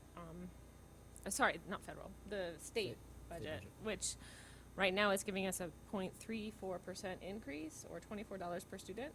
Right. Yeah, and so it's going to be really important that we pay attention to finances. Our RISE program has been funded. Our North Lake Alternative Education program has been funded, and the DCD study has been funded. So as long as those don't get deleted as line items by the governor, we should be funded on those programs. So that's good news. Shows some early indications of lobbying success, so hopefully those stick for us, and We continue to get that'll be some money well spent. Yeah, and they're working on the Title I and reducing the testing too. So. All right. I'm good. All right, Stephanie? I just wanted to say that on Wednesday night, this past Wednesday night, the Eustis High School National Beta Club and National Honor Society had a Support Our Fallen Alumni event that was done just beautifully. So I wanted to thank the students for putting that together. It was very respectful. The plaques that they have purchased and placed now under the flag in the pavilion are just gorgeous, and we just appreciate that memorial that we did for the fallen alumni. And in conjunction, many of you I saw on Facebook got to visit the traveling wall, which was in the park at Eustis as well, which kind of coincided nicely with this memorial that Eustis High School put on. And then the last thing about Eustis High School is their girls softball won the championship. So we're going to say congratulations, and Wednesday night at 7, support them in their regional game. So go Panthers. Excellent. This week I paid a visit to Program Evaluation and Accountability on an invitation, and let me just tell you, they were thrilled to have a visitor, and wanted to extend the opportunity for all of you to go see what exactly it is that they even do there. I've been. And I walked away with a whole folder full of information, different reports, and certainly you see the benefits right there. If you're talking about metrics, that's exactly what they capture, and they figure out what the academic return on an investment is. Is it moving the needle or is it not? In addition to what are the program costs, and having that kind of information certainly is helpful from a board member's perspective. versus just haphazardly throwing money at programs because we think that they will work. It was very informative, I'll tell you, from experience and confirmed. I guess you get those moments where you think, a lot of what we know is true, but having the data back there to show you really solidifies decisions. So anyway, I wanted to extend that invitation for all of you. You can coordinate that through Barry Farley and his team. They'd love to have you. And then this week, I have a theme where I sought out opportunities to get food from our culinary students, attending a couple of events, one in south end of the county, the Empty Bowls, where culinary students from the high schools down there had served soup and salad as different art students from all three levels, elementary, middle, and high school. And I meant to bring the bowl I got, but I got this beautiful bowl made by one of the students, a ceramic bowl. And they promote awareness for some of the hunger going on in our schools, and actually generate money. They raise money to assist with some of those ministries operated through some of the faith-based organizations down that direction, which feed thousands of students every week. So certainly it's very important that our students come to school with some food in their tummies in order to be able to learn. And then Saturday night, my daughter and I ventured out to Mount Dora. Really quite a trip from Claremont, by the way, but let me tell you, it was worth the drive. My goodness, they put on this tasting gala. Once again, true testament of the quality work that our culinary students do. They had really transformed their cafeteria into 5 different boroughs of New York City, and each serving food. They developed a menu design and a little cafeteria or cafe design, while the drafting students produced models and drawings of what this restaurant would look like. And it was a great opportunity. I'll tell you though, my daughter was a little reluctant to approach the squid ink pasta, but so you can see it was really quite a range of talent they've got there. So it's fantastic to see. Great event. So I'll throw my plug out there. So next year, last year I was sad I couldn't make it. Had to mark my calendar this year, and I'm definitely going to mark my calendar again next year. Well, very well done. So I'll share that. Mr. Chairman, Yes. I thought you may, because Lake Mineola High is your area, right? No, Weldsville. Oh, well, Bill, they won the district championship. Eastridge came in second, and the game was won in the bottom of the 8th inning, 1-0. With bases loaded, the girl walked the girl in, unfortunately. Oh. That's a sad way. I felt sorry for the pitcher. She had pitched a great game. But Lake Mineola High was district champs, and Eastridge came in second. So Lake Mineola High will be hosting, and Eastridge will be traveling this week. So we want to support all our teams in Indeed. Lake County. Yes, we as do. well. All right. Thanks for that extra bit of information. Superintendent, anything to add? I do. I just want to thank the staff for all your hard work to putting together the staffing plan, and it's I'm looking forward to what this regional approach is going to bring in terms of support for our teachers and students. So I want to just thank you for your time and all the work that you did to put into the plan. Thank you all for supporting it. And I also wanted to take a minute. I know that we were all a little anxious when Libby Stanford left the Daily Commercial, and I just want to introduce to you Christy Gilpin. She's here with us today. I had a chance to meet her, and I tell you, I know we miss Livy, but Christy is, we just didn't miss a beat, and just her attitude and is to support us. All my anxieties were relieved when I had a chance to meet her, so I just want to welcome you to working alongside of us as we just work to share all the great things happening here with our community. So thank you. Thank you. And this week, if I'm not mistaken, was the debut of the Lake County section or page in the Daily Commercial as well. So we certainly appreciate not only your commitment as a reporter for them, but overall the entire paper's commitment to Lake County schools and getting out to some highlights from their district. Mr. Briones, anything from Steve? All right, very good. Any objections to adjourning? I didn't think so. We stand adjourned.